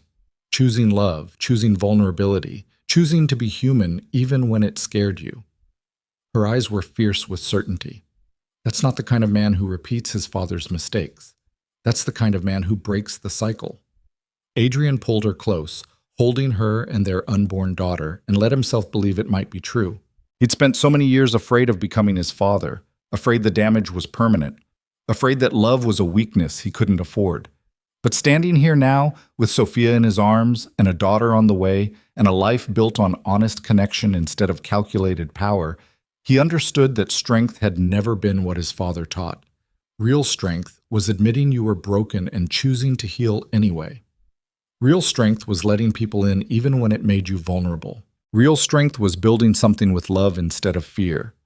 The sun finished setting, leaving them in the purple twilight that was Adrian's favorite time of day, the moment between light and dark where everything was possible. "I'm going to try," Adrian said quietly, "to be the kind of father she deserves, the kind of husband you deserve, the kind of person my mother believed I could be." "You already are," Sophia said. "You just have to keep choosing it every day. Every day. One choice at a time. One moment of vulnerability. One decision to be better than his worst instincts." Adrian could do that, had been doing it for 5 years now, and would keep doing it for as long as it took to prove that people could change. That damage wasn't destiny, that love was stronger than the fear that tried to prevent it. They walked back to the cottage hand in hand, toward the warm light spilling from windows that meant home. And Adrian Wolfe, former billionaire, failed empire builder, recovering monster, finally understood what success actually meant. It wasn't the empire, it wasn't the power, it wasn't the wealth or the influence or the fear he'd inspired in others. Success was this: walking toward a home filled with love, toward a future built with someone who saw him completely and chose him anyway, toward a daughter who would never doubt that her father believed connection was strength. Success was being human, messy and imperfect, and trying every single day to be better than the person he'd been taught to be. And for the first time in his entire life, Adrian Wolfe was succeeding, not by conquest, not by domination, but by the simple, radical act of choosing love over fear every single day, until it became who he was instead of who he was pretending to be, until the performance became reality, until the contract marriage built on manipulation became the most honest thing he'd ever created. Inside the cottage, Adrian made tea while Sophia settled onto the couch with a book about parenting that terrified them both in different ways. The piano sat in the corner, waiting for the nightly ritual of composition and peace. And through the window, the ocean kept moving with that eternal rhythm that reminded Adrian he was small and temporary and part of something vast. He brought Sophia her tea, kissed her forehead, and sat down at the piano. Played something new he'd been working on, a lullaby for Grace, something gentle and hopeful that spoke of second chances and the courage to change. Sophia listened with her hand on her stomach, tears streaming down her face. And Adrian understood that this moment, playing piano for his pregnant wife in a small cottage by the ocean, this was the empire worth building, not constructed from fear and domination, but grown from love and the daily choice to be vulnerable. This was the legacy that mattered, not his name on a building, but his capacity for change written into the life of a daughter who would grow up knowing her father chose love every single time, no matter how hard it was, no matter how much it cost, because some things were worth more than winning, and Adrian Wolfe had finally learned to recognize them. The music filled the cottage, gentle and true. Outside, the ocean whispered its eternal truth. And inside, two people who'd found each other in the wreckage built something that would outlast any empire. Love. Honest and imperfect and fiercely chosen, every single day, until death and beyond.